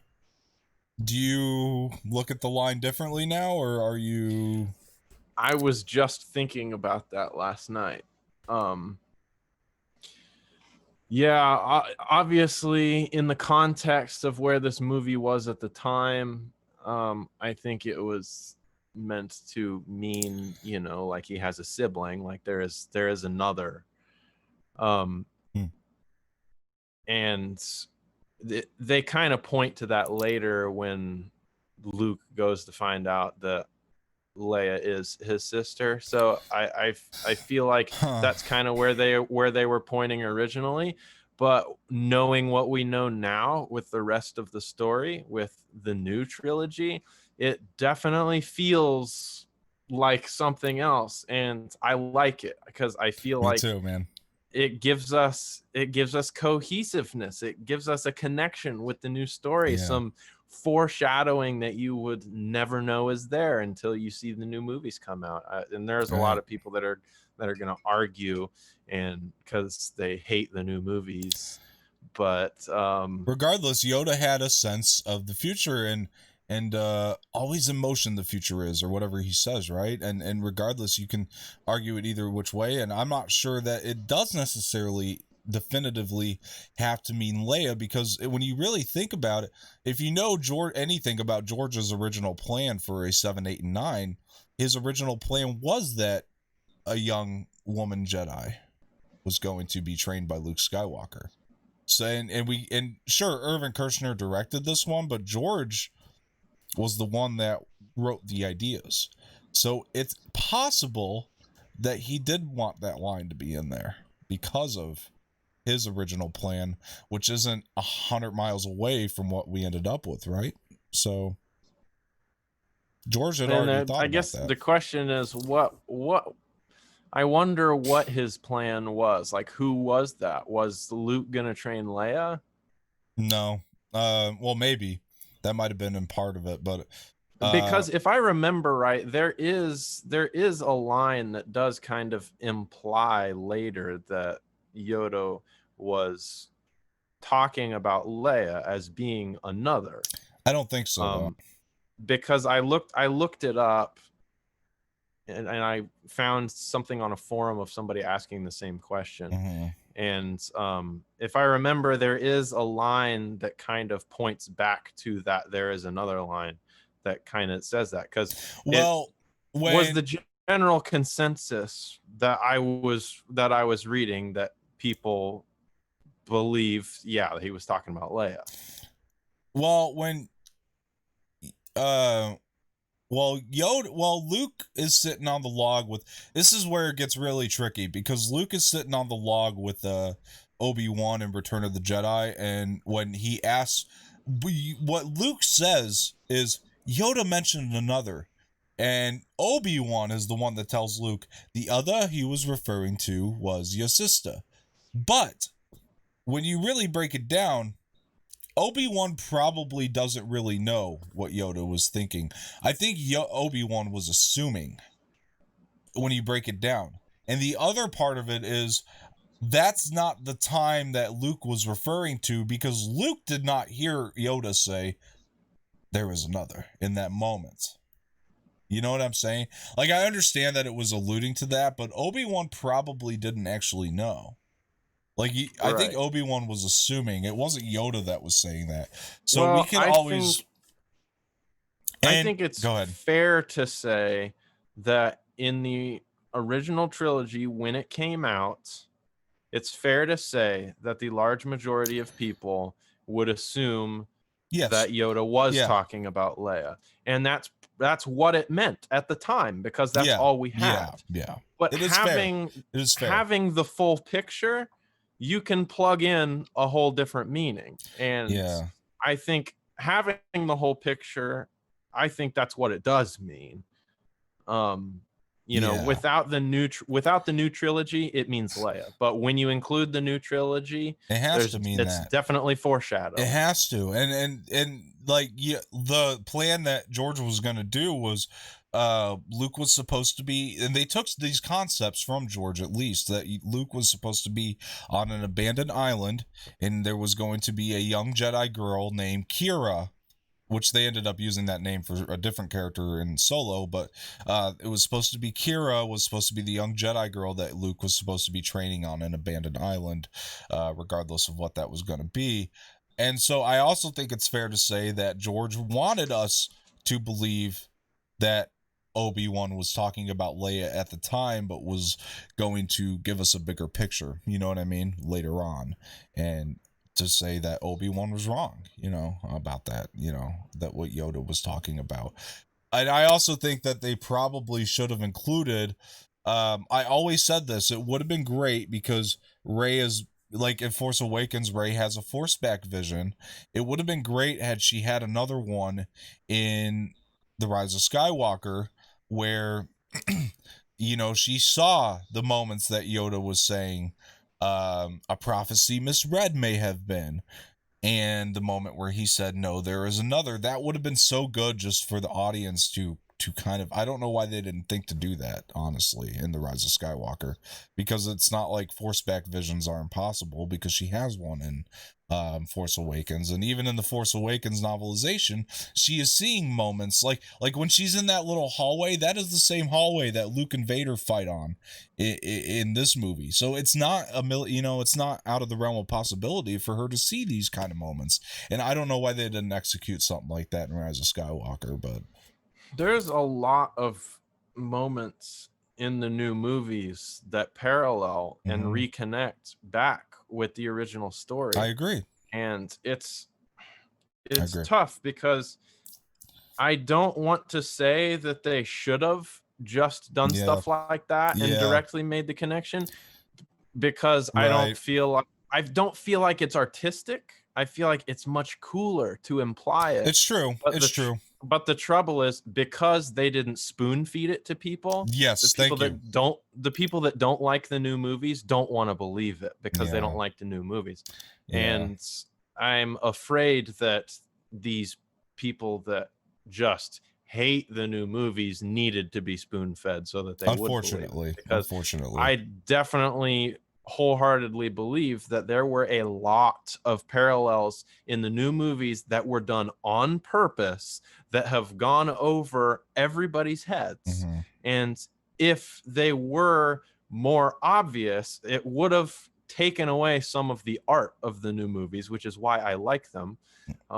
But it would have allowed people to make those connections and maybe come to a different conclusion about these movies, having that information. But I'm gonna say, maybe it's controversial to the people that do hate the new movies, but the reason why I like the new ones so much is because there is a lot of art about them that is not spoon-fed to you. There are a lot of old action movies where the plot line isn't that artistic. It wasn't as common for every movie to be like that those underlying themes and that the art about the whole thing.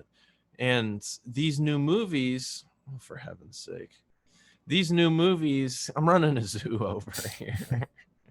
These new movies capture that art. There's a lot of things that are implied where they decided, you know what, we're not going to spoon feed these ideas. We're going to make it implied. And that's what I appreciate about the new ones, because there was some of that in the original trilogy, but I feel like there was a lot of it in the new trilogy. And once you take the time to sit down and make these connections and match up these parallels and really don't look at these movies as face value. When you Yeah. dig and try to find a deeper meaning, you really start finding diamonds. But you Yeah. got to dig for it, and people aren't willing to do that because they're so mad about, you know, Mary Sue characters and all that stuff. And I just I don't know. I think it's dumb. I think Yeah. people are being extremely unrealistic about it and very hard-headed, and they're refusing to see the art behind it. And that's Yeah. my frustration. And I feel like, you know, it's gotten to the point where people just don't want to like these movies. I mean, I've explained this theory about the Yoda, talking about the prophecy, and talking about there was another, and I've explained the possibility of that. And it's like, and all I hear is people say, "Well, you're just making excuses for the new movies now." It's like, no, you're constant.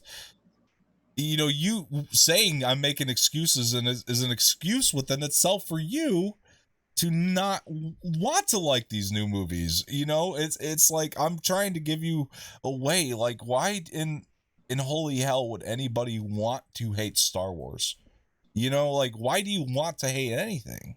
Right. And it's a whole thing, and it makes me question to a lot of you people. And I'm just going to say this right now, and I'm sorry, I know this isn't a sequel discussion, but I'm going to ask you, like, what kind of Star Wars fan are you that you don't want to like a Star Wars movie? You know, and it's gotten to that point. And I feel the same way. It's part of the story. It's canon now. yeah, yeah, Hashtag deal with it. yeah, like like for real. And once again, this parallels politics in real life, because a lot of the problems that we have in politics with people not getting along and dividing further and further is literally what is exactly happening with the Star Wars fan so base. true, man, so true. Because you have one group of people that have these ideals and these beliefs, and another group of people that have these ideals and these beliefs, and they're so stuck. They don't want to hear what the other beliefs are. They don't want to hear other opinions. All they want to hear is what they want to hear. And because of that, when people with differing opinions give them their opinions, they completely block them out. And it's like, oh no, you're just making an excuse for it. No, and they won't look at facts. Yeah. And it's like, listen, I have had plenty of conversations with people that hate the new movies, and I'm listening. I listen to them, and I take their considerations into account, and I am willing to criticize where they should be criticized. I'm willing to do that, but I'm also telling you that there are facts about these movies. There are elements of this story that they did on purpose. There are parallels that they put there on purpose, and they didn't spoon feed them to you for a reason. And these are just facts. I am not making excuses for the movies. This is how they were creative. They were made artistically. They were made with underlying themes and connections with the original story. I mean, it's a continuation of the original story. Of course, they're going to do this on purpose. It's part of the art. Yeah. So I need people to see that. And I'm willing to hear your concerns and hear your criticism. Yeah, me too. And 100%. I will agree with you on those. Yeah. But you have to be realistic too and listen to me as well. And that's the problem. Is it's like talking to a brick wall. People don't want to listen. They don't want to like it. You know, it's like someone that listens to a music artist, and it's like they want so badly to not listen to the music artist, so when they come on the radio they turn it off, but they've never actually heard a full album of the artist. They've never given them a chance. But if you finally get them to sit down and actually listen to the art and the lyrics and the music, then they're like, well, there may be something to this. Right. Listen and absorb. You can't just listen and have it go out the other ear. It needs to please try to retain what I'm saying. I'm not trying to change who you are as a person. I'm just trying to give you a way to shed some positivity on these movies and not negativity, because at the end of the day, isn't positivity better than negativity? I mean, Right. You don't have to love the movie, and I really don't give a fuck if you like the sequels or not. It's the fact that you are not giving valid criticisms. Not you, but people aren't giving valid criticisms on these movies when they're speaking about them, because And sometimes they are. There's a lot of people that do give valid criticisms. Right. But I don't know. Let's dive in. Let's go to dinner. Let's go to the dinner scene in this movie because I know we're gonna have a lot to say once we get to the sequels. That's why I wanted to. Oh boy, are we. Yeah, so that's why I wanted to save it till then. But so we get to the Lucasfilm. We started the division anyway, but we get into the dinner table scene. And I was talking about earlier, but the effect of it's an interesting element that Lando had to, in order to keep his business, turn them into the Empire. It was the only way that the Empire would leave him alone. And so the Empire, I like the effect of Vader pulling the gun from Han through the force of the blaster from Han. Which, by the way, and he has another power flex as he's literally blocking blaster shots with his hands. Yeah, it's amazing. Like, it's incredible. Yeah. Like I don't know that I've seen anybody do that in the movies before, so that's very impressive. This is wonderful stuff happening right here. It's awesome. But I love the isn't it crazy though how this movie is like there's so many more elements to it than A New Hope though, and it's only slightly longer than A New Hope, I believe, like by like minutes. Like it's minutes, nothing. Yeah, it's like 2 hours and 7 minutes long, and A New Hope is like 2 hours and 4 or something. Right. It's crazy how many more elements they were able to add just in that short amount of time. But so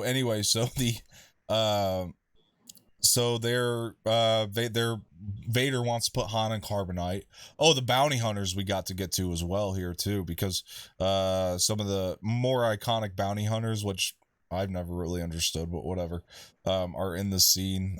You might have a different opinion of this. Bosk and Boba Fett. We're seeing all these IG. What's his ass is in this scene? IG 88. IG 88. What's his ass? IG-88 is in this scene. First time we're seeing IG-88 and all that. I don't know. Like, how do you feel about, like, Boba Fett? Like, I know people that IG-88 is, like, legitimately a favorite of theirs. Bosk, whatever. He's creepy, cool looking, but... And same thing with Boba Fett. He's cool looking, but how do you feel about Boba as a character? I don't know if we discussed this when we were doing the prequels or not. I have always felt that considering how much we saw of him in these movies, I never understood why people were so obsessed with him. Mm-hmm. It seems like a very strange character to be obsessed with, considering that he really doesn't do a ton. Like, we don't see him in these movies a lot. Now, yeah, he's a badass, and knowing what we know now about bounty hunters and Mandalorians and knowing all of that, like, yeah, it's cool. But at the time, there wasn't that. But people still were obsessed with bounty hunters. And I feel like it's the same people that are obsessed with the Punisher. The bros at the gym wearing Punisher tank tops are now bros at the gym wearing bounty hunter logos on their tank tops. You know what somebody asked me one time? This was one of the dumbest things in the world. I could not believe this actually was a question on the table. And the person who asked me this, I bet you're going to be watching, maybe you might watch this. And if you are, you know who you are, and just know how ridiculous this was. But somebody legitimately asked me, and it's not who you're thinking it was either, I promise you. But somebody legitimately asked me, who's better, Rian Johnson or Boba Fett? It's like, first of all, it's not a fair question because Boba Fett is a fantasy character. Rian Johnson is a real person. I don't know Rian Johnson in person, but Rian Johnson's more valuable because he's a real person. Boba Fett is useless as far as I'm concerned because he gets hit with the stick and he dies. And the person, I'm not kidding you, and you know who you are, started screaming at me and going, Boba Fett has so much more character development, you idiots. Oh my lord. And I was like, I don't feel like that comparison makes any sense at all. Yeah. It makes no sense. That's like, who's better, Ludacris or Vladimir Putin? Like, right. Okay.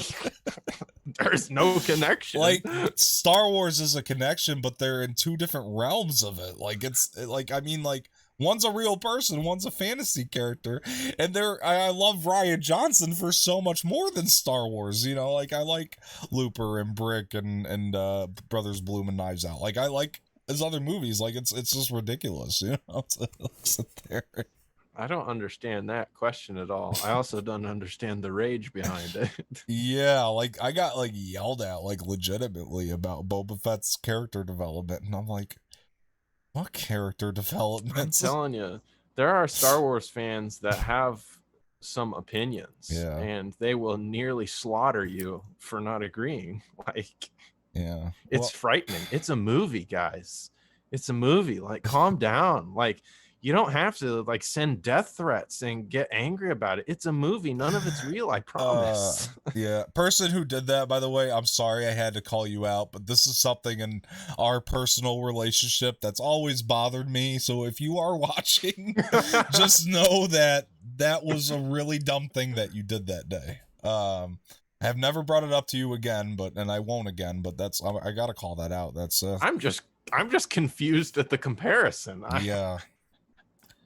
What a dumb question. Okay, so I only thought of that because we were talking about Boba Fett, obviously, and so you don't understand it either. I'm with you. I mean, no, I don't. He's cool. Like, he's cool. yeah, but he's wearing Mandalorian armor. That's always awesome looking. I mean, it's great. You know, I mean, but people have been obsessing over Boba Fett for a very, very long time, and we haven't had really enough information yeah, about him until more recent times to where it would warrant.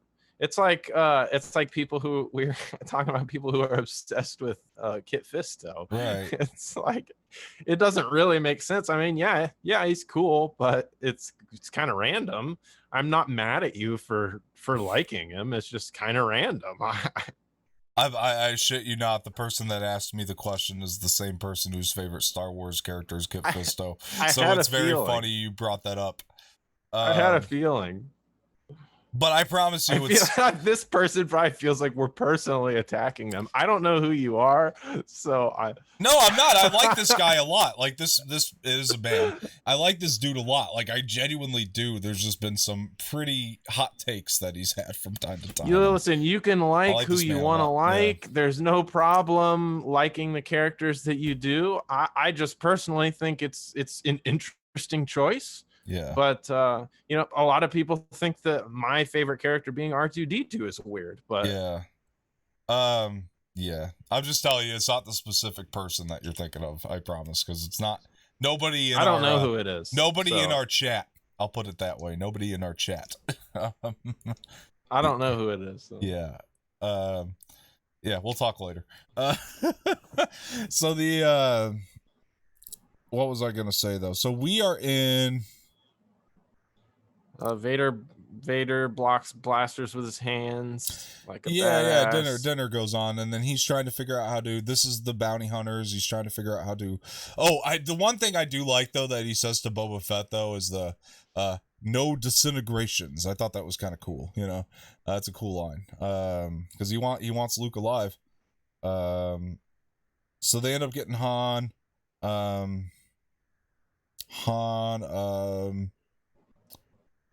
Han. There's still time to save Han. Yeah, he gets put into carbonite. This is one of the best lines though here too. Is Leia saying, "I love you," and Harrison going, "I know." Which was an improvised line by Harrison, because the original line was stupid. It was "I love you too," and Harrison was like, "I don't think Han would say that." And he was absolutely right. He was absolutely right. Han would say, "I know," right? He would not say. Perfect. It is a perfect line, because it goes back to him trying to dig it out of her. He spent all this time literally manually trying to dig these feelings out of her and get her to admit it, and she has been really hard-headed about it that whole time. So when she finally says it, it makes so much sense for his character to say, I know. He did know. It's also just that perfect stubborn thing for 100%. Han, and his personality is perfect. I love it. I love it so much that when Megan and I were first dating, I bought us rings, and hers said I love you, mine said I know. I know. I just said I know. But no, like I know. it's one of the best lines in all of Star Wars, and yeah, amazing for Harrison to kind of point that one out there last minute and say Han wouldn't say that, you know, and to throw out that line. Han's in carbonite. Luke is I'm still really shown up. confused about how people survive in carbonite. Yeah. Well, there was a chance he wouldn't, they said, you know. So it's just, I mean, it's really bizarre. Obviously, there's no oxygen in there. right. You can't breathe. So it is, I don't know. 100%. But once again, we don't come to Star Wars for science. Correct, sir. That is correct. So we're moving through. Luke is in the he's there, and he's on Cloud City. And then this is one of the best lines is Luke, it's a trap. It's a trap. I like that she like sticks her head back out and says, it's a trap. Like she had to like say it to him again like he didn't hear it the first time. Which it's such a good moment though. It's amazing when they see Luke and they're all shooting at him, and yeah, stormtroopers have terrible aim. They're all trying to head back to the Falcon at this point, and I always loved Chewie's little basket on the back of his with 3PO in it. It's not even like a basket, it's like netting that he just whittled together to put 3PO into it, and I always thought that was cool because I had a little toy of that when I was younger. I don't know. So they're going on the Falcon, then Luke comes up, and then oh my gosh, the fight starts. What do you think of the lightsaber duel here now that you've seen it again? The setting for this scene, the whole, like even in the carbonite scene, because it's all in the same area with the orange and the blue, that whole set, one of the, if not the coolest indoor sets in this Star Wars trilogy. Yeah. So cool. Looks awesome, ages well, still holds up. One of my favorite sets I've seen. I really like it, and the lightsaber duel still holds up. I know we've talked about how obviously as time has gone on, the choreography and the technology has changed, and it's given us a lot of really badass lightsaber duels. Yeah. But for the time, this scene really holds up because we know the weight of it, and it is a lengthy fight. It definitely puts the Vader and Obi-Wan Kenobi fight scene to shame, because that one was really short. Yeah, Luke and Vader fighting is awesome. I still like it. Obviously, to make it even better, would add some choreography in there and modernize it. But for the time, it holds up. Yeah, it does.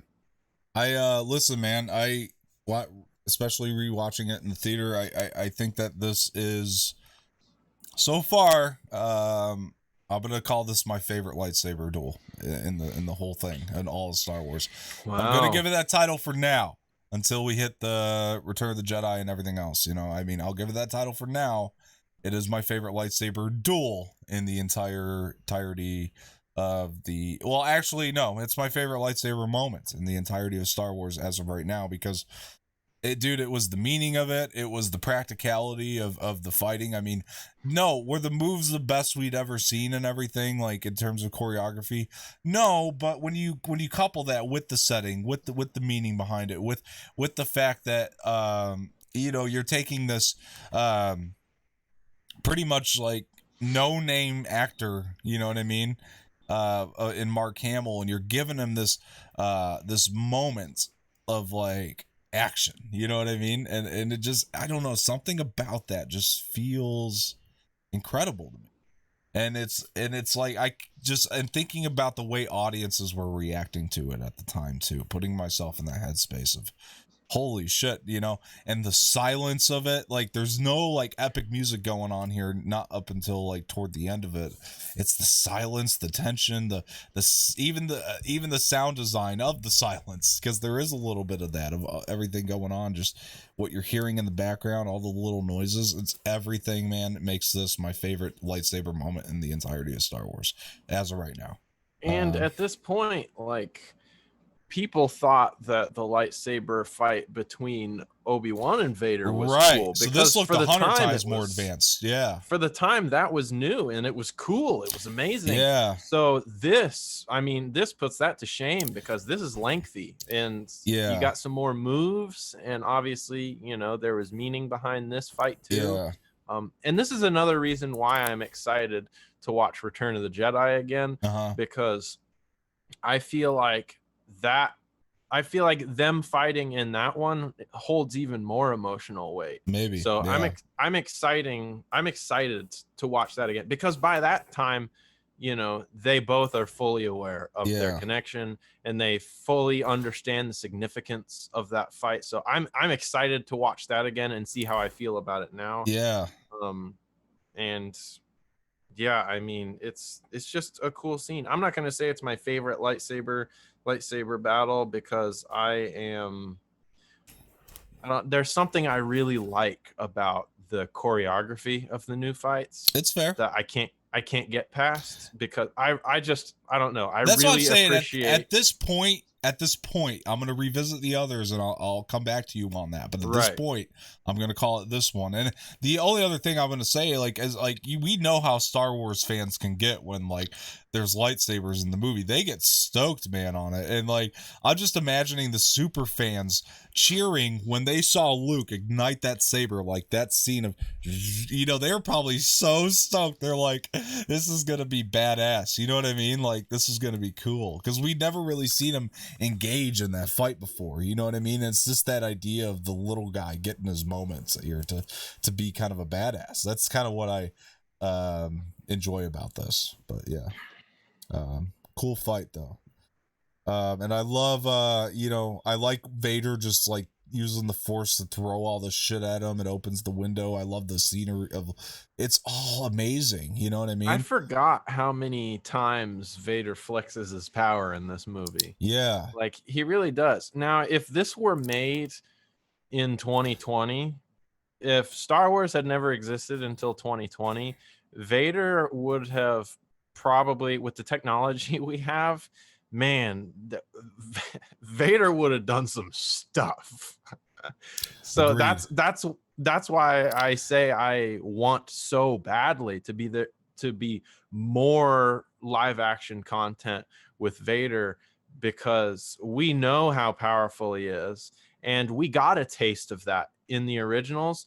But where we were at in the 70s with technology just can't compete with where we're at in 2020 with technology. So I want so badly to have some of those like Vader Rogue One moments where he just completely goes in, because you get a taste of it in Empire, and it's great, it's amazing, it's groundbreaking for the time that it came out. But now, being in 2020 and knowing what we know now and having the technology we have now, I would love to have even more of a taste of that, because Vader he's such a badass character. He's so incredibly powerful, and I want to do him justice so bad. I just want to see him go off. I get it, man. I get it. But you know, at the time, man, it still had to be a special moment to see him doing all this stuff, and for the audiences, and they had to be like, "Holy shit, this is so cool." Yeah, and you know, Luke going out the window and all that kind of stuff, and I like them fighting on, you know, the bridge, I guess, and this is the big moment, man, and this is one of my favorite things in the world, because well, obviously it's the "No, I am your father," you know, moment, and Luke going, "That's impossible." It's maybe some of the more questionable Mark Hamill delivery in the movie, if there is any. Yeah, that part is a little. Yeah. I remember as a kid laughing at that. Really? Just his No, no, no, no, reaction. no, no. I was gonna say, as a kid, it actually impacted me more. Strangely, like, it actually made me feel for this guy as a kid. Like, 'cause I specifically remember the first time hearing it and going, as a kid even, like, and I always remember laughing a little bit just mm-mm, at his face, the faces he made, and yeah, just the way that he says it. yeah, maybe Obviously, now I get it, but very important, very impactful scene. right. I just think the way that Mark Hamill says it, it's easy to laugh at. Yeah, and my favorite behind the scenes kind of quick story I'll give here is the one Mark Hamill always tells about.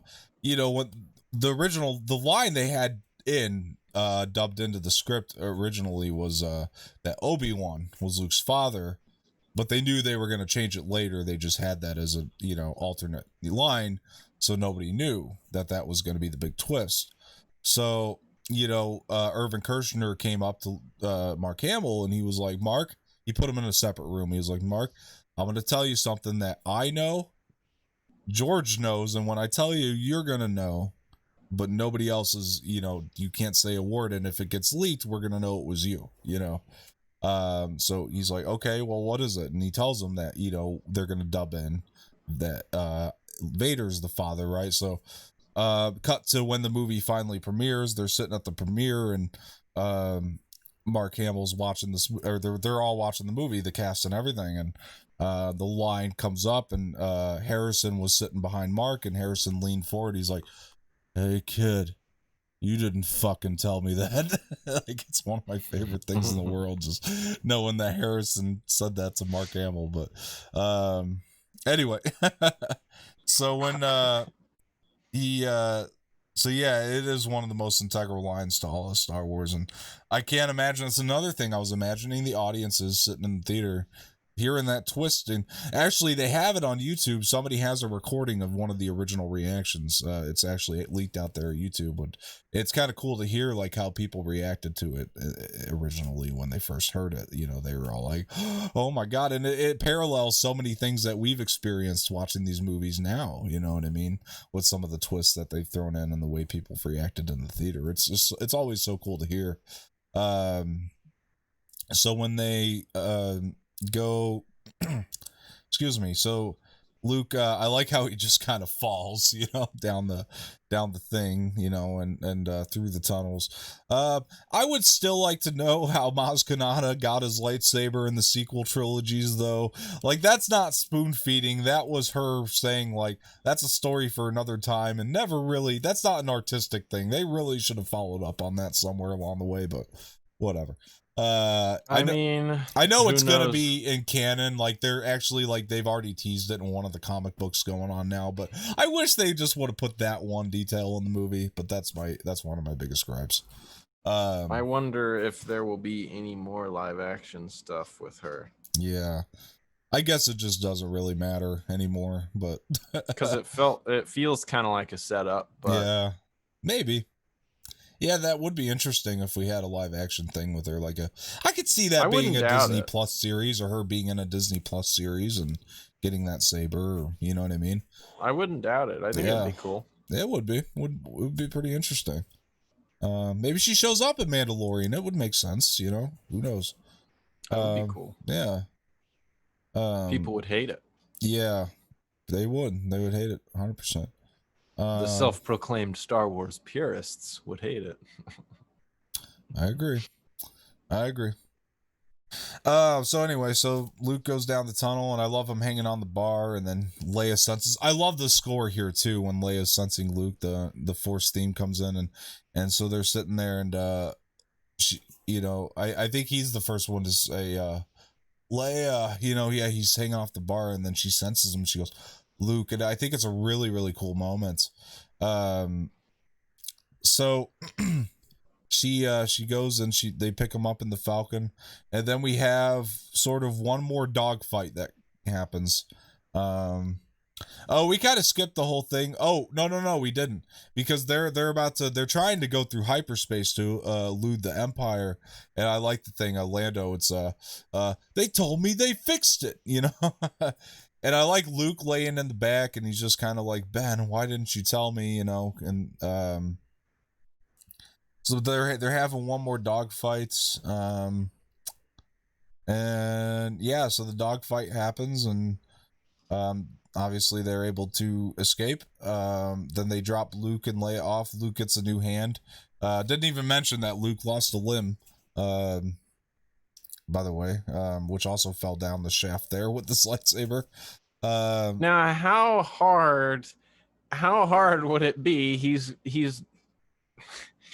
dove down into this long shaft. First of all, he really lucked out when he when he jumped or fell off of that thing. He really lucked out by not just falling to his death.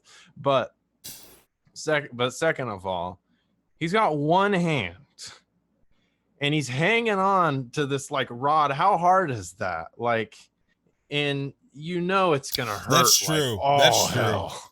That's a good and point. he's literally like holding it like this with his nub. I'm like, ooh, oh, that would hurt. It would hurt quite a bit.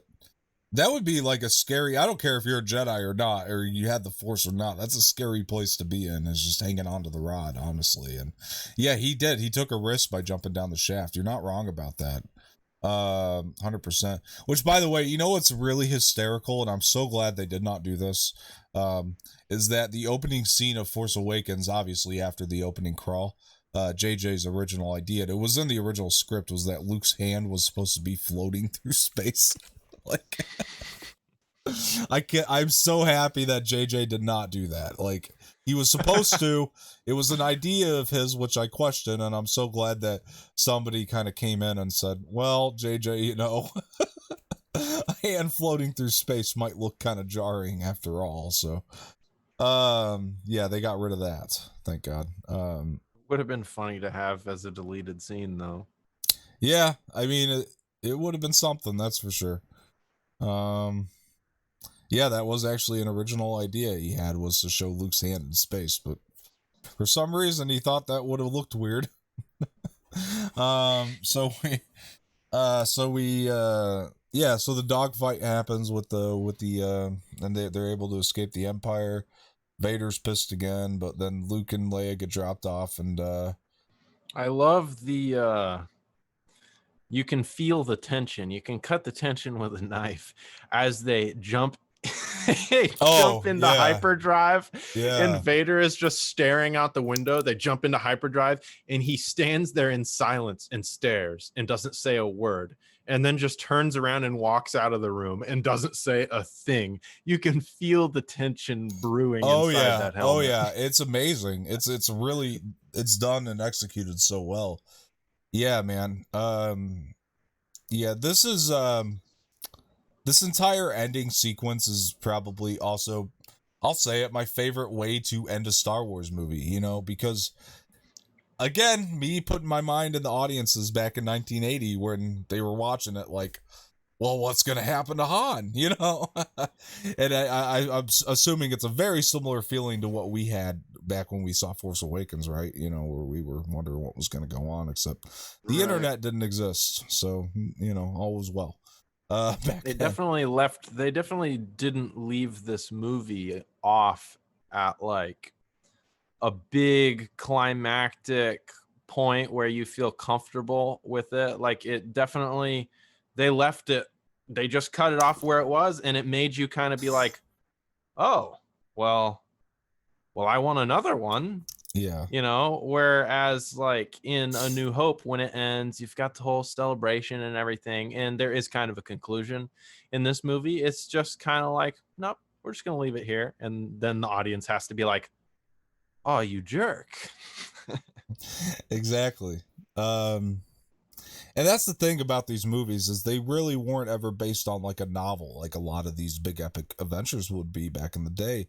So there really was nothing for the audience to go off of, you know what I mean? And so yeah, it's part of the magic of Star Wars, is, you know, there are great novels for Star Wars, but none of them, they never adapt any of them into movies. When they're making the movies, it's all original ideas coming from somebody's head, so you're never yeah, you really never do know. So the cliffhanger, I feel like in a Star Wars movie, as opposed to something else, is always that much stronger, knowing that it's an original idea. You know what I'm saying? So, but yeah, I mean, they're Lando and Chewie, they're going off, and yeah, they're leaving Luke and Leia.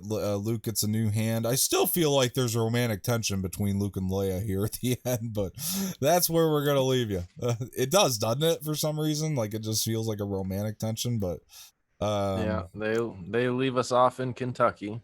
yeah. And I find it interesting that they actually, when the movie's ending, it's playing Leia's theme too at the end, which I found to always be interesting. Um, but yeah, anyway, so then that wraps up the movie. Did you have anything else you wanted to say about the ending, or how No, you not feeling on really. this? Okay. Yeah, guys, so this has been a really fun discussion. I did also, the only other thing I'll say is, hang on here one second. So I do own some extra merchandise for this movie that I wanted to pull out at some point here. Much like A New Hope, I also own the soundtrack for this film. I have this on 4K. I have the steel book for this film, which Adam, I think you own this one as well. Uh, and I have the VHS for this film, the original VHS tape. So, yeah, a lot of cool merchandise for you there. Anyway, guys, thank you for joining. I hope you enjoyed the discussion as much as we enjoyed talking about it. We will obviously be back next week for Return of the Jedi, so look forward to that. That'll be a lot of fun. Adam, thank you for joining me today. I appreciate it a lot. As always, we always have fun talking about these movies. Yeah, I'm excited to do Return of the Jedi, and we can finish out the original trilogy. And Return of the Jedi, I don't know if you have this, is the one that I definitely watch, I feel like the least, or have seen the least of all the Star Wars movies. And I never quite know why that is. It's a weird thing because it has this really, probably, I've always said my favorite Luke Skywalker moments exist in Return of the Jedi, but for some reason it's the one I think I've watched the least. I I don't know do about you. feel I feel kind of similar. Yeah. Except I don't know. I don't know, because at the same time, I feel like I've seen all the Jabba the Hutt stuff a million times. Yeah, that's a good point. Um, But the stuff later in the movie, for some reason, I feel like I know the Jabba stuff really well, but the stuff later in the movie, for some reason, I feel like I've seen less. But yeah. I don't know. I'm really excited to watch it because this is one of those movies that everybody kind of, in comparison to the other ones in the trilogy, everyone kind of craps on this movie, and I'm Mm-hmm. always the guy that's kind of like, no, I really like Return of the Jedi. I Mm-hmm. think it's a great movie. So I'm excited to watch it again, because I don't know. I want to see Me how too, man. how I personally compare it to Empire, because Yeah. like I said, Empire isn't the definitive best Star Wars movie to me. Yeah. It's not an easy definitive decision for me. So I'm excited to compare it to Empire because I haven't seen Return of the Jedi in quite a while. But I always remember it feeling really epic, really big to me. Yeah. And I don't know. I want to see how I compare it to Empire. I know if I were to say that it's my favorite Star Wars movie, people would like want to throw me on the grill because Oh, everybody's some like, people, yeah. Empire. But no, I don't think it's that easy of a choice. Mm-hmm. I really don't. So I'm excited to see it again. Actually, I know too. I know. By the way, though, it is interesting because there are. That's another thing. There are like two substantial movie critics that I personally follow that actually say that Return of the Jedi is the best one. So that's an interesting thing for you too. I know like purists like to shit on it, but yeah, there are people out there that have that fan base. The Star Wars list, people's rankings are always different for it. To be honest with you, people who are genuinely trying to rank it from personal opinion and not, you know what I mean, and not actual just what they're supposed to do. Like the rankings do vary, and yeah, so it will be interesting to see how we both feel about it, revisiting it, because I got to be honest, and it's not to be a purist. I am one of those guys that have a lot of problems with Return of the Jedi, and it's not to be a purist. I genuinely have some issues with it, but I'm gonna rewatch it. I'm gonna keep an open mind. I'm gonna give it a fair shot, and we will come The back next thing week and Yeah. Real quick, the thing that I remember before watching it, the thing that I remember about Return of the Jedi is that there's a lot that goes on. There's a lot that happens. There's a lot Oh, of definitely. cool moments. There's a Definitely. lot of action. There's a lot of big moments, which is why I remember it being one of my favorite Star Wars movies, because there are a lot of big moments. Whereas I always considered New Hope to be more of the boring one. Until recently, for some reason, I discovered that I really, really enjoy New It Hope. ages really well. Yeah. Empire, believe it or not, depending on the time of day that I watch it, sometimes I get a little sleepy midway through it. But I always remember Return of the Jedi having a lot of information and a lot of stuff in it. So for that reason, I wouldn't be surprised if I watch it again and it ends up being my favorite of the original trilogy. You never know. We'll see. You never know. All right, so we'll definitely talk about that on Saturday. I'm excited. I think I might be the most excited to revisit it because, like I said, it's the one I think I watched the least. So, of all of them, that might be the one I'm most excited about. So, yeah, cannot wait to wrap up the originals and then we'll move into the sequels. And like I said, Dom's Corners. Obviously, we've been doing a pretty good job getting this thing out every Wednesday and Saturday at 5 p.m. EST. So make sure you're tuning into it. Like the video, subscribe to the channel, leave some feedback in the comment section, share this with your friends. Before we go, Adam, where can the people find you and everything that you were doing? Yep, find me on Facebook and Instagram and YouTube. Just released my second vlog on YouTube, and that's all at The Red Eclectic. So check out my vlogs. There'll be some more. I'm still planning out podcast episodes. I've been working hard on my vlogs, and I've had a crap load of technical difficulties with my computer crashing. So I haven't taken on more types of videos. So I've just been doing vlogs so far. But as I get my technical issues figured out, we will launch different video series, and hopefully you enjoy them. So yeah, make sure you check out his latest vlog on boredom. I mean, I know that yesterday myself, I was sitting around the house feeling depressed. I'm like, well, what should I do?